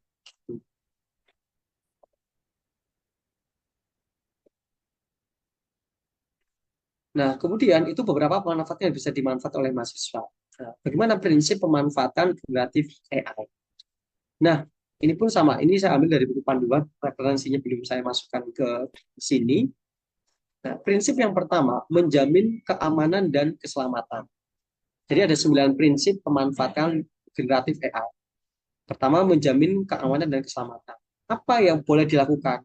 Mengevaluasi penggunaan AI dan mengidentifikasi resiko keamanan cyber. Nah, jadi secara keamanan ya, dan bisa jadi kan ada data-data yang kan ada tuh satu perusahaan besar, saya lupa perusahaannya apa, ada seorang karyawan itu mengupload mengupload data rahasia perusahaan, SDM dan lain sebagainya. Nah, data itu akan tersimpan di tools AI tersebut, ya, dan itu sangat berbahaya. Nah, jadi harus paham keamanan selama data-data penting yang memang nggak bisa, ya, jangan misalkan, apalagi AI yang sifatnya publik. Nah, apa yang nggak boleh dilakukan? Memanfaatkan AI secara membabi buta, tanpa memperhatikan risiko dan tidak melakukan evaluasi maupun perizinan yang baik. Tetap harus dievaluasi. Yang kedua di sini, adil dan non-diskriminatif.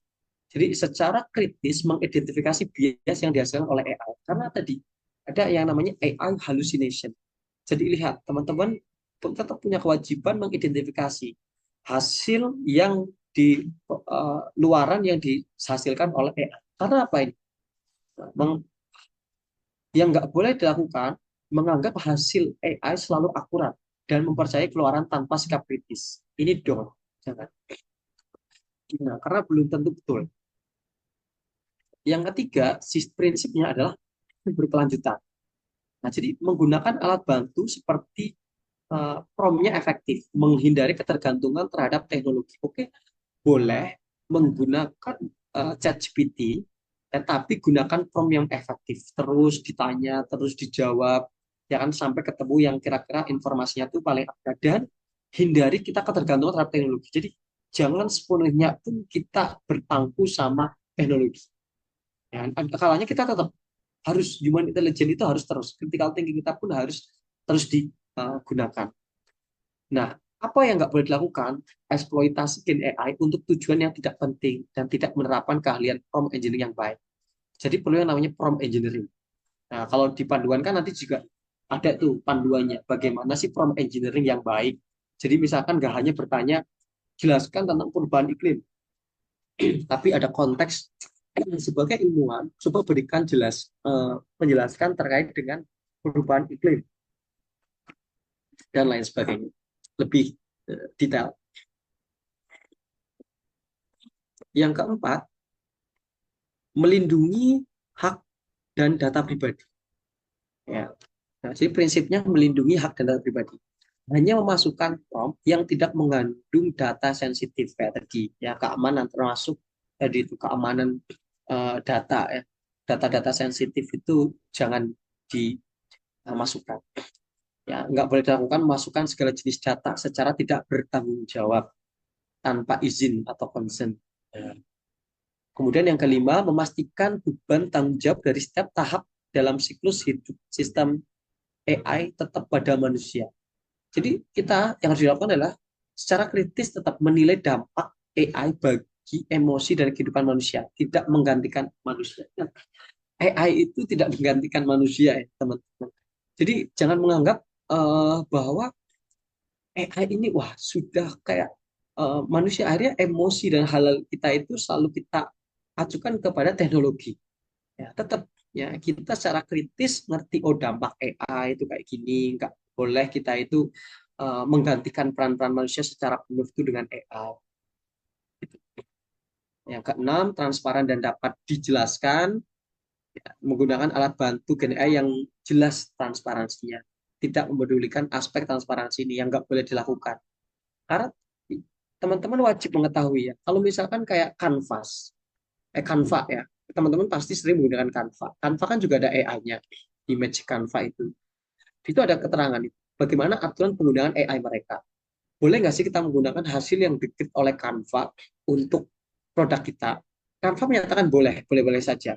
Misalkan mereka nggak bertanggung jawab terhadap hasil luarannya, kita harus punya tanggung jawab. Dan penggunaannya, kalau kita menggunakan AI, disampaikan bahwa beberapa konten yang kita hasilkan menggunakan AI. Bagian mananya? Oh, bagian elemen manusianya misalnya. Nah, itu harus tetap disampaikan. Nah, yang ketujuh, tanggung jawab dan akuntabilitas.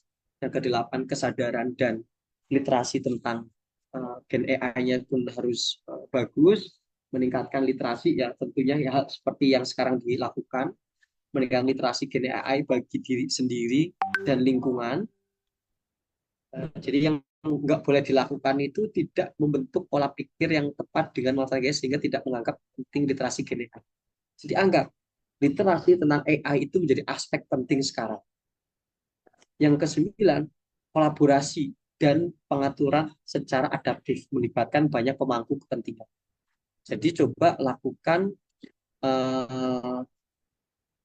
melakukan evaluasi dampak pemanfaatan AI terhadap setiap pemangku kepentingan secara berkelanjutan. Nah, evaluasi ya tidak melakukan studi yang komprehensif atau hanya mempertimbangkan kepentingan satu kelompok, tapi lihat secara keseluruhan apakah dampak-dampak AI ini pun melibatkan pasti sektor-sektor lainnya. Itu pun harus dipertimbangkan. Nah, inilah yang sempat saya sampaikan tadi kenapa ya literasi budaya itu menjadi aspek penting dan apa saja yang perlu diperhatikan. Ya. Ini yang sedang kita duduk juga di perpustakaan UMS. Kita akan menyusun kurikulum program juga untuk yang pertama memberikan pemahaman tentang understanding AI, bagaimana menggunakan AI dan bagaimana mengevaluasi AI itu sendiri. Nah, yang nantinya akan menjadi sebuah library guides-nya, buku panduan, ya tantangan ChatGPT, toolsnya apa itu AI, kemudian ngedeteksi ya, prompt yang cocok itu seperti apa. Nah, ini kita referensi yang sudah dikembangkan di HKUST di Hong Kong Science and Technology. Mereka pun mengembangkan hal yang serupa tentang AI literasi program. Dan ini diterapkan di perguruan tinggi mereka. Dan ini meningkatkan produktivitas perguruan tingginya, entah dari mahasiswa dan juga dosen. Ketika AI literasi program itu terintegrasi kepada pembelajaran dan juga riset-riset mereka. Nah, nah ini kira-kiranya juga yang nggak boleh dilakukan automation. Jadi, oh ini ada AI, teman-teman 100% menggunakan AI. Ini sama saja dengan replace human intelligence with artificial intelligence. Apa dampaknya? Kalau teman-teman hanya berpangku pada AI, critical thinking teman-teman akan hilang.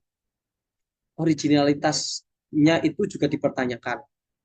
Falsifikasi pun akan ada, informasinya pun bias. Nah ini, jadi yang paling penting sebenarnya di sini kemampuan kognitif teman-teman akan hilang. Jadi otak itu nggak berkembang teman-teman. Kalau teman-teman hanya apa-apa itu hanya menggunakan AI, tapi tanpa menggunakan human intelligence. Yang perlu dilakukan nih biar lebih optimal nih augmentation, augment human intelligence with artificial intelligence. Jadi kita berkolaborasi dengan AI ya untuk menghasilkan ya tadi hal-hal yang lebih akurat, hal-hal yang bisa lebih produktif. Kenapa kita perlu? Karena angka hidup kita terbatas ya. Our lifespan kita pun sangat kurang. Jadi kita perlu belajar cepat. Ya kan? Kemudian kemampuan manusia untuk mengolah mahadata itu kan terbatas. Kita butuh tools, maksudnya butuh waktu yang lama. Makanya kita mengembangkan teknologi ini, hasil pikir dan karya dari manusia itu sendiri untuk bisa menganalisa jaringan yang sangat luas dan besar. Ya, nggak mungkin kalau teman-teman mau menganalisa jutaan data dihitung manual. Ya, kita butuh teknologi biar lebih efisien. Nah, inilah kalau misalkan teman-teman ini hanya memanfaatkan AI saja, nge-replace human intelligence dengan artificial intelligence. Plagiarisme akan terjadi, fabrication data pun akan terjadi, falsification termasuk misinterpretation pun bisa saja terjadi. Nah, ini mengarahnya kepada plagiarisme, fabrication data dan sebagainya. Nah, ini harus diantisipasi. Nah, apa saja principle for AI in education? Ini ada 7 principle for AI in education.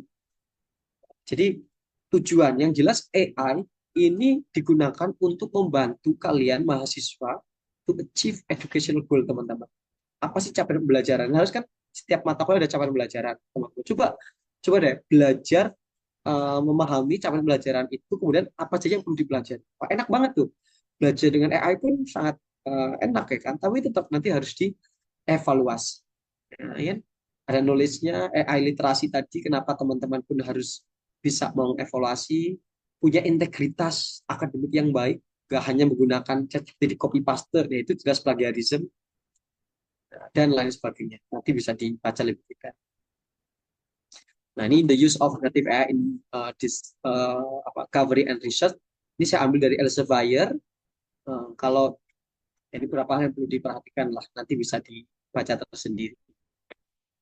Ini juga dari Elsevier memperbolehkan ya untuk teman-teman memperbaiki tata bahasanya, untuk memproses yang lain, itu pun diperbolehkan.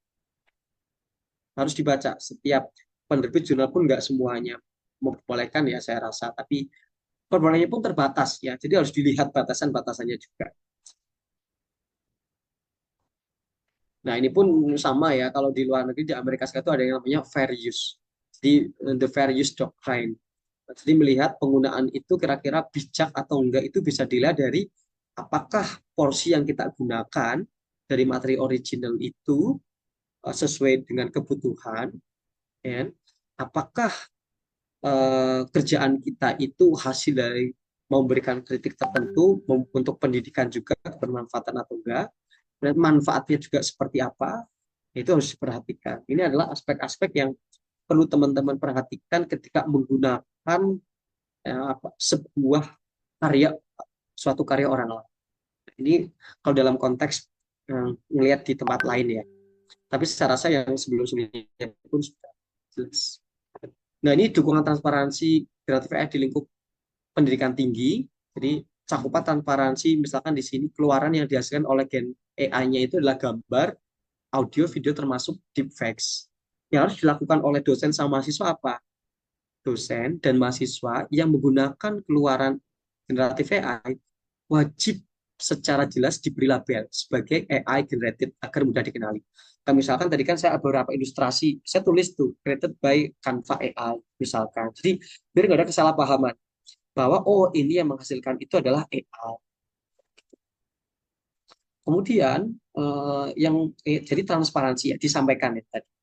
Model generatif AI yang dikembangkan secara kritis mengevaluasi sistem generatif AI yang digunakan, apakah memiliki mekanisme untuk mencegah upaya untuk memastikan konten ilegal seperti pornografi, kejahatan, dan perilaku negatif lainnya. Sivitas akademika perguruan tinggi garda terdepan ya, pengguna yang mampu membentengi masyarakat terhadap potensi dampak generatif AI yang sistem. Jadi banyak sekali ya AI itu kan digunakan untuk deepfakes, video-video palsu kan sempat viral tuh.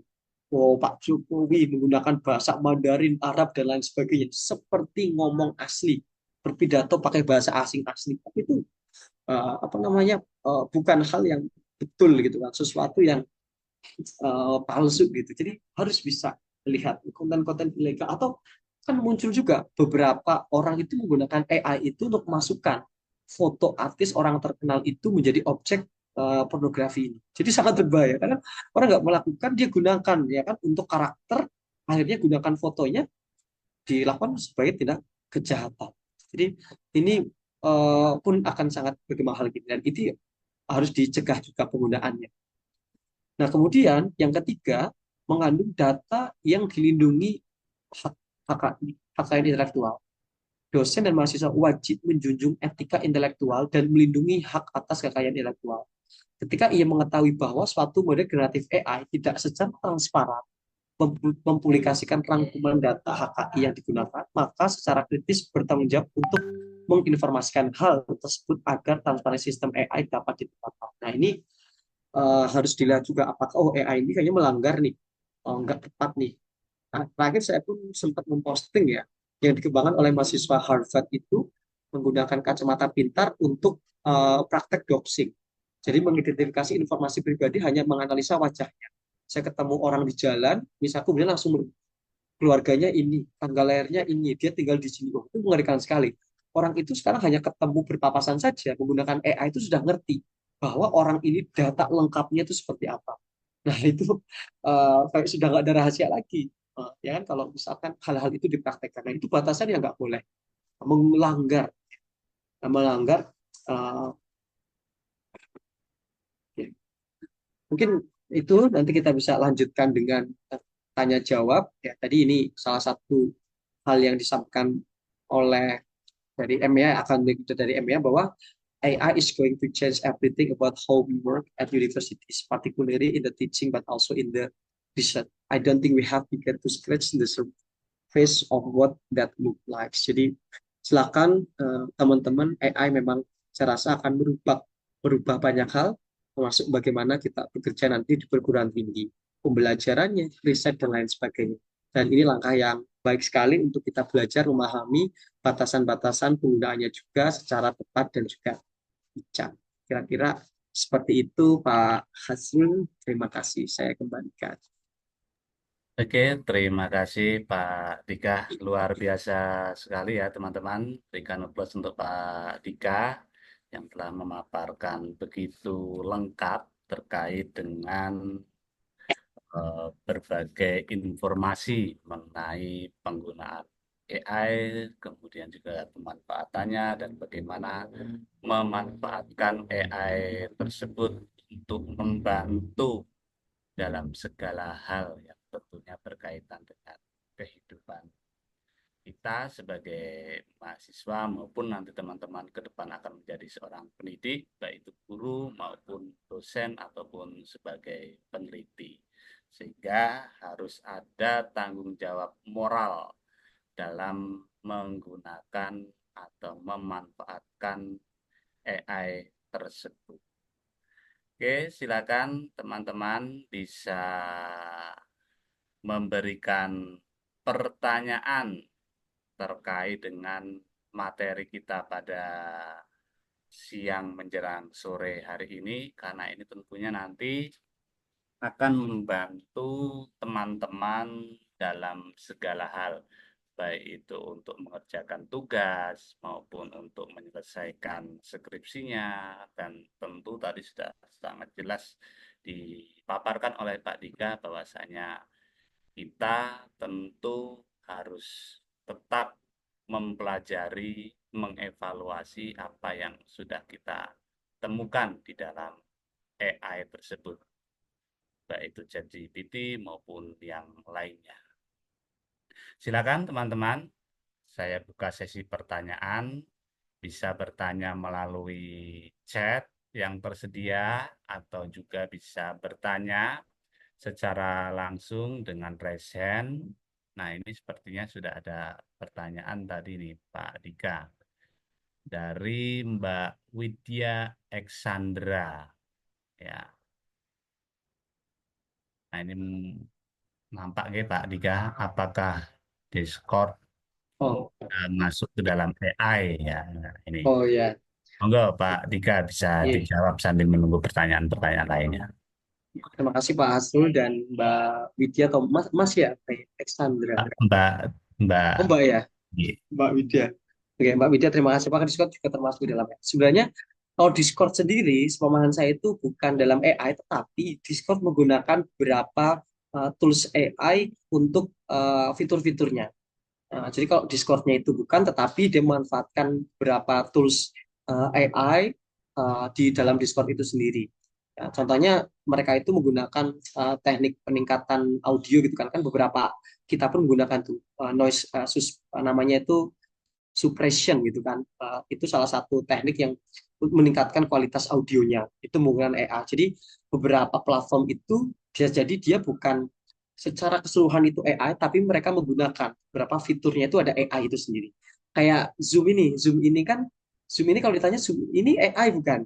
Bukan, tapi ada beberapa fitur ada di situ AI yang AI di sini nggak, beberapa ada aplikasi ini AI untuk notulen, misalkan secara menotulensi gitu kan.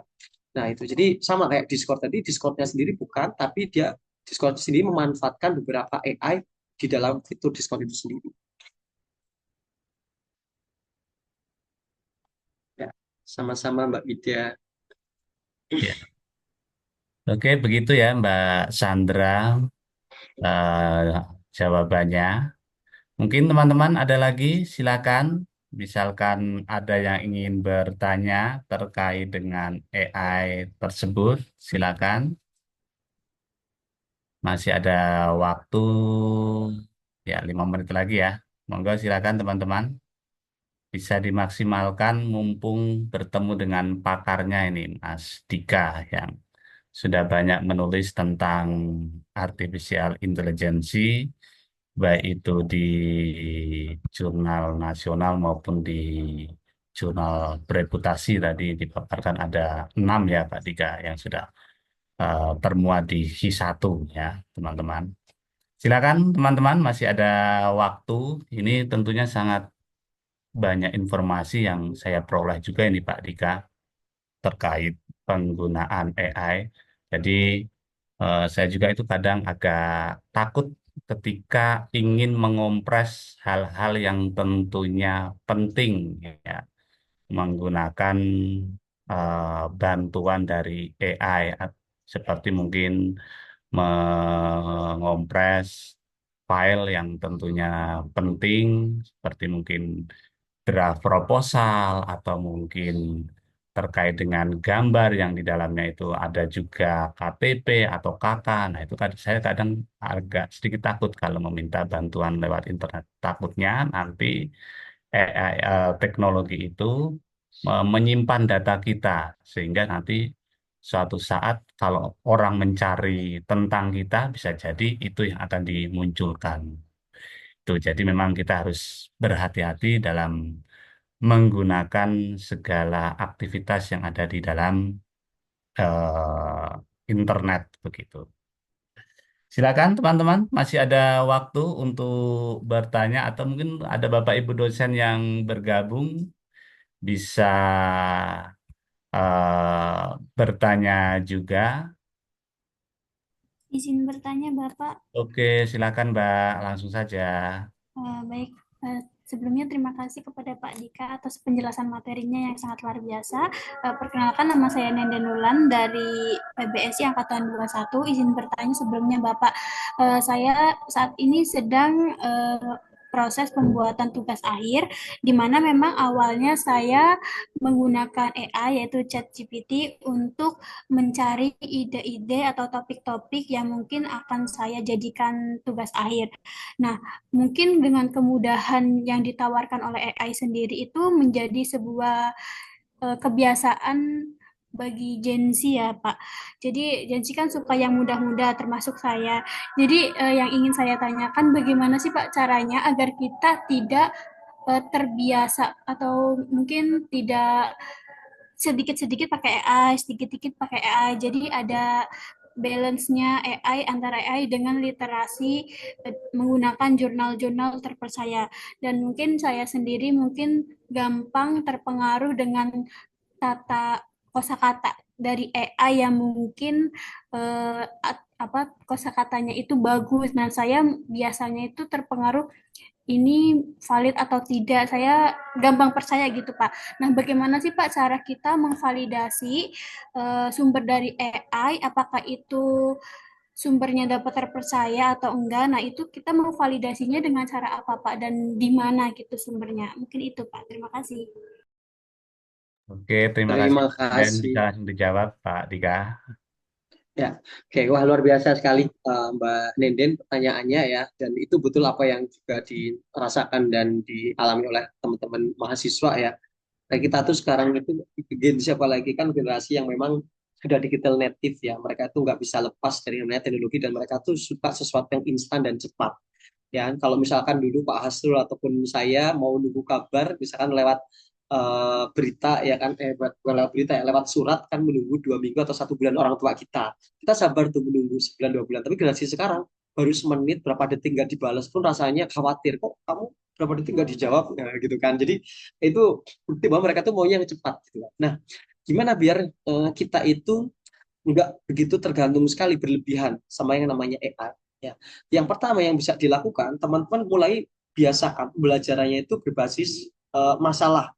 Jadi kita bisa mendorong melakukan eksperimen yuk bareng-bareng, diskusi yuk bareng-bareng. Akhirnya kita bisa ngerefleksikan dari hasil diskusi tadi, eksperimen tadi gitu kan. Kan nggak mungkin hasil diskusi setiap yang disampaikan oleh teman-teman itu kita catat semuanya gitu kan di ChatGPT, masih belum memungkinkan. Walaupun nantinya ketika menggunakan teknologi AI, menggunakan voice recognition itu bisa ya dari hasil diskusi mereka menangkap. Tapi selama ini pembelajaran berbasis masalah itu bisa mendorong critical thinking kita dan mengurangi kita keterlibatan dengan AI.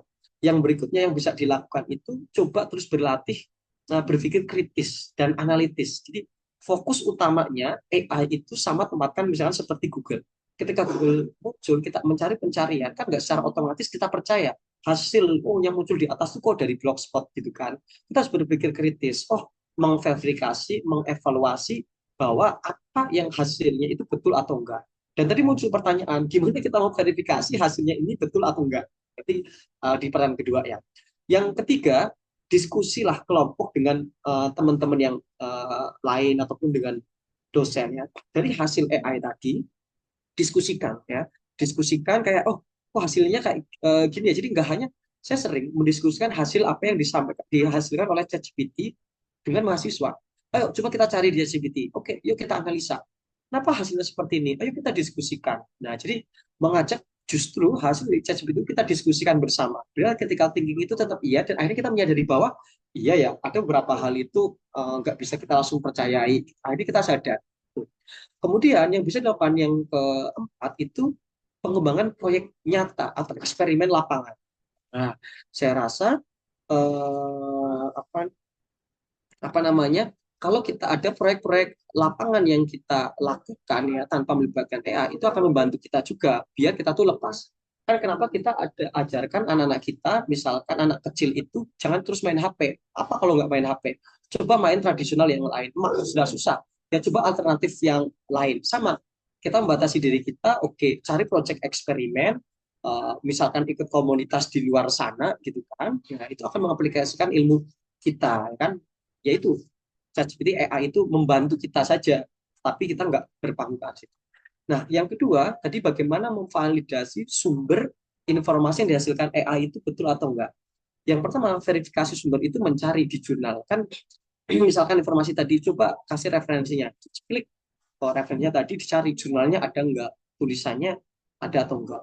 Kemudian misalkan tulisannya kamu nggak yakin, kok hasilnya kayak gini ya, ada nggak sih kata-kata serupa yang hasil pemikirannya itu sama di jurnal gitu kan, atau di sumber lain. Ketika iya berarti berarti ini ada sumbernya nih, aku menemukan sumber yang tepat dengan apa yang disampaikan oleh ChatGPT dan ini akurat gitu. Ataupun teman-teman bisa mencari tools AI yang sebenarnya lebih akurat ya kan. Kalau teman-teman Perplexity misalkan kan itu bisa lebih akurat, juga Skyspace juga bisa lebih akurat juga, tapi tetap harus dianalisa lagi. Itu hanya mengurangi AI hallucination dengan meningkatkan tingkat akurasi, itu bisa dipakai juga.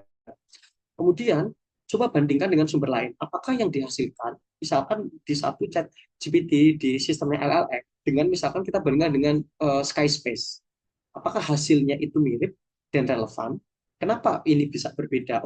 Ini sumbernya lebih akurat dan ada Skyspace kan ada itu. Nah, berarti saya lihatlah dari sumber yang tadi. Gitu. Kemudian bisa juga kan ada beberapa tools pengecekan fakta atau dan sebagainya itu bisa dipakai juga. Atau teman-teman itu gunakan AI itu sebagai sumber awalan saja, bukan sebagai sumber akhir meyakini sesuatu. Jadi sumber awalan untuk menelusuri literatur kayak tadi saja, bukan sebagai sumber akhir. Yang terakhir tentunya teman-teman kalau biar memvalidasi itu akurat atau enggak, diskusi dengan pakar atau pembimbing ataupun dosen atau teman-teman yang lain. Yang dihasilkan itu kira-kira betul itu. Jadi yang pertama ya cari sumber-sumber apakah ada yang mengatakan hal yang serupa atau enggak, kemudian juga bisa menggunakan membandingkan dengan sumber-sumber yang lain, kemudian pengecekan faktanya ataupun diskusikanlah dengan beberapa teman ataupun pakar yang punya pemahaman yang dianggap punya pemahaman di bidang serupa. Kira-kira gitu Mbak Nenden. Oke, terima kasih Pak Dika. Jawabannya lengkap sekali ya Mbak Nenden. Bisa menjadi bekal untuk menyelesaikan tugas akhirnya. Baik itu mungkin nanti untuk skripsi ataupun untuk karya tulis ilmiahnya atau artikelnya. Ini terakhir Pak Dika, ada pertanyaan dari, nah ini namanya nggak jelas ini, masih nama Asus ini ya. Nah, mohon izin Pak Dika, jika tadi dijelaskan bagaimana memanfaatkan informasi yang diambil oleh AI dari internet, lalu bagaimana sebaliknya cara kita memberikan isu tertentu ke AI, brainwash ke AI. Monggo Pak Dika. Oke, Oke, terima kasih. Brainwash ke AI. Saya maksudnya di sini bisa kita sebut dengan teknik proming ya. Jadi prompt engineering. Nanti detailnya di buku panduan ada. Tapi kalau teman-teman bisa melihat memberikan konteksnya. Jadi ketika apa namanya bertanya ke AI itu wajib disertai konteks. Itu akan hasilnya itu lebih akurat. Ya, saya coba ambil contoh. Nah ini saya dapat teknik prompt. Oke, sebentar saya coba share.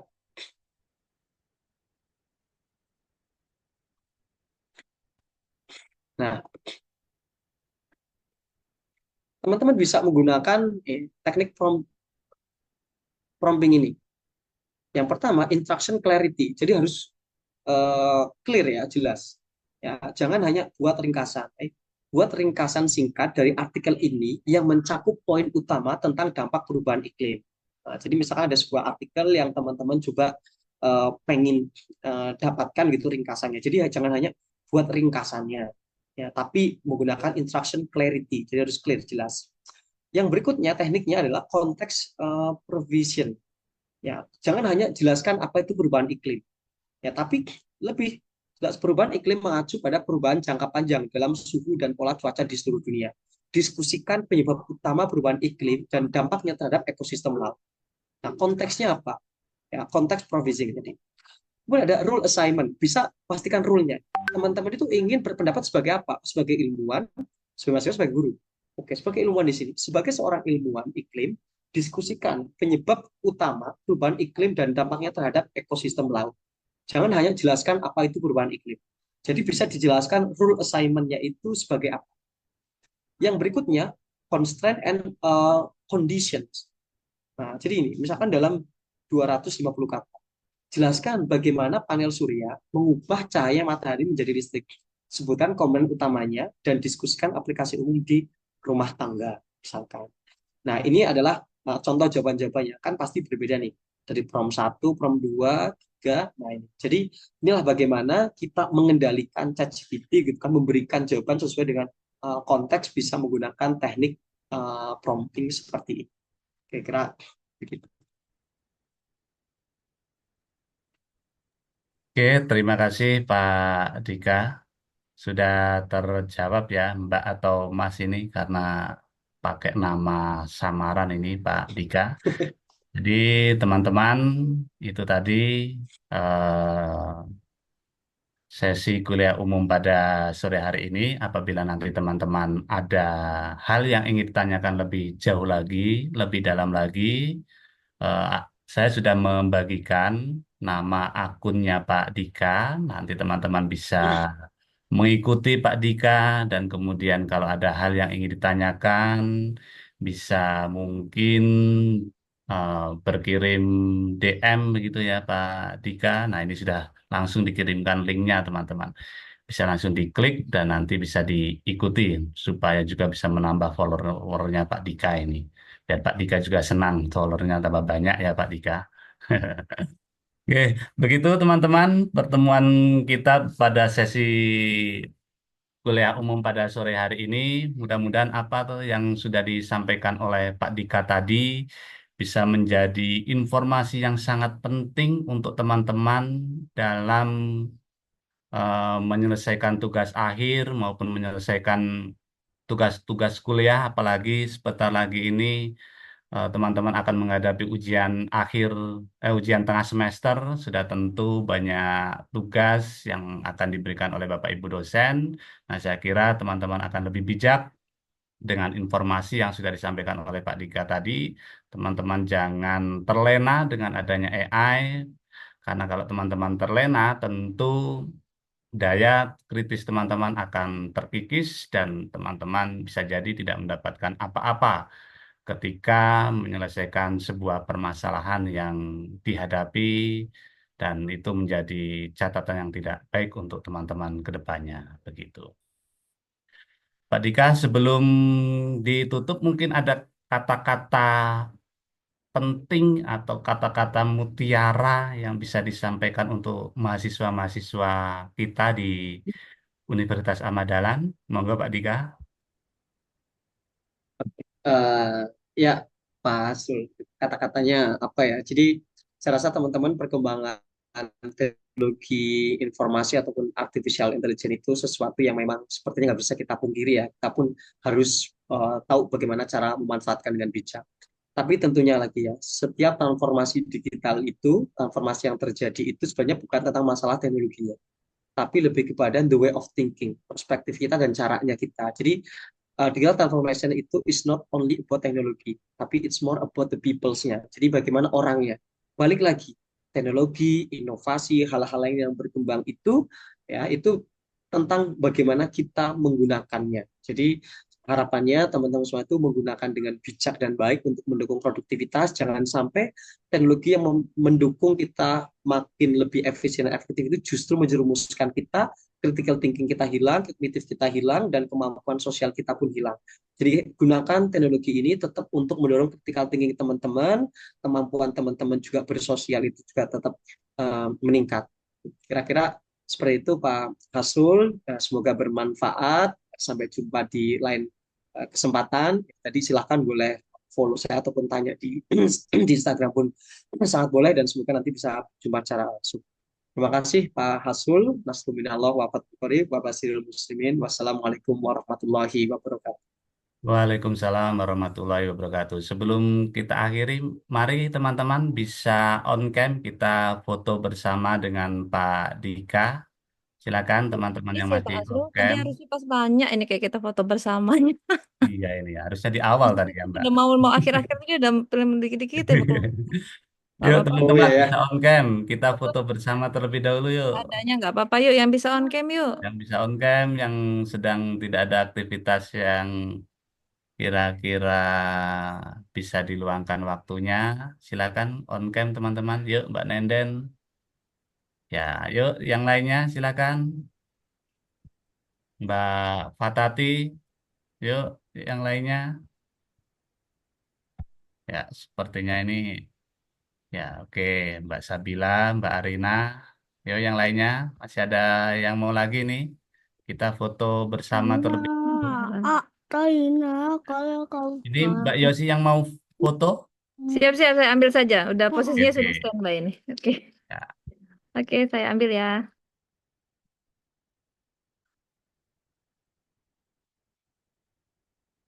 Oke, kita ulang lagi. 1, 2, 3. Oke, terima kasih. Terima kasih Mbak Yosi. Terima kasih Pak Dika. Terima kasih Oke, Bu Yosi, Pak mudah-mudahan Hasul, dan diberikan teman-teman semua. kelancaran segala aktivitasnya, terus diberikan kesehatan. Mudah-mudahan di lain waktu kita bisa bertemu secara langsung ya Pak Dika, baik itu mungkin di UAD ataupun di tempat lain. Terima kasih teman-teman semuanya. Saya akhiri. Bila taufiq wal hidayah. Assalamualaikum warahmatullahi wabarakatuh. Waalaikumsalam warahmatullahi wabarakatuh. Terima kasih banyak Pak Hasrul telah memandu kuliah umum kita pada siang hari ini. Pak Dika, saya cuma bantu menutup saja karena tadi sudah saya buka. Terima kasih banyak. Saya tidak tahu, tapi saya lihat tadi antusias mahasiswa lumayan. Mungkin bersambi dengan kuliah yang lain kok jadi menipis-menipis ya. Mohon maaf Bapak, tapi saya yakin materi ini sangat bermanfaat sekali. Karena saya pribadi tuh, oke, ternyata ada beberapa panduan resmi dalam penggunaan AI itu untuk di tingkat mahasiswa. Dan ini saya pikir sangat penting biar teman-teman jadi lebih bijak dalam penggunaan ChatGPT. Baik, sebuah pantun untuk penutup kegiatan kita hari, dan ini bukan ChatGPT, terus saya buat sendiri. pisau diasah buat bertani, bawa ke ladang oleh Ibu Ana. Selesai sudah kuliah siang hari ini. Semoga kuliah Pak Dika penuh makna. Tepuk tangan untuk kita semua dong. Terima kasih semuanya. Mudah-mudahan banyak manfaatnya tentunya yang bisa kita ambil dari kuliah umum hari ini. Mari kita tutup dengan membaca Alhamdulillahirabbil alamin. Alhamdulillah ya. Sekali lagi Pak Dika terima kasih banyak. Jangan kapok-kapok untuk kerjasama dengan UAD. Siap. Insya Allah, kayak sepertinya banyak hal yang bisa belajar banyak dengan Pak Dika nih. Karena kemarin saya ikut pelatihan Metaverse juga Pak Dika dengan saya molek itu. Dan saya juga penelitiannya coba-coba tentang AR VR juga. Nah, kayak ke depannya saya perlu banyak belajar sama Pak Dika ini. Baik, teman-teman semua, Pak Asrul terima kasih banyak. Teman-teman semua terima kasih. Mohon maaf jika ada hal yang kurang berkenan. Wassalamualaikum warahmatullahi wabarakatuh. Waalaikumsalam Waalaikumsalam warahmatullahi wabarakatuh. Terima kasih. Ya, monggo. Assalamualaikum. Ya, Warahmatullahi selamat wabarakatuh. beraktivitas. Terima kasih Pak Asrul. Gian.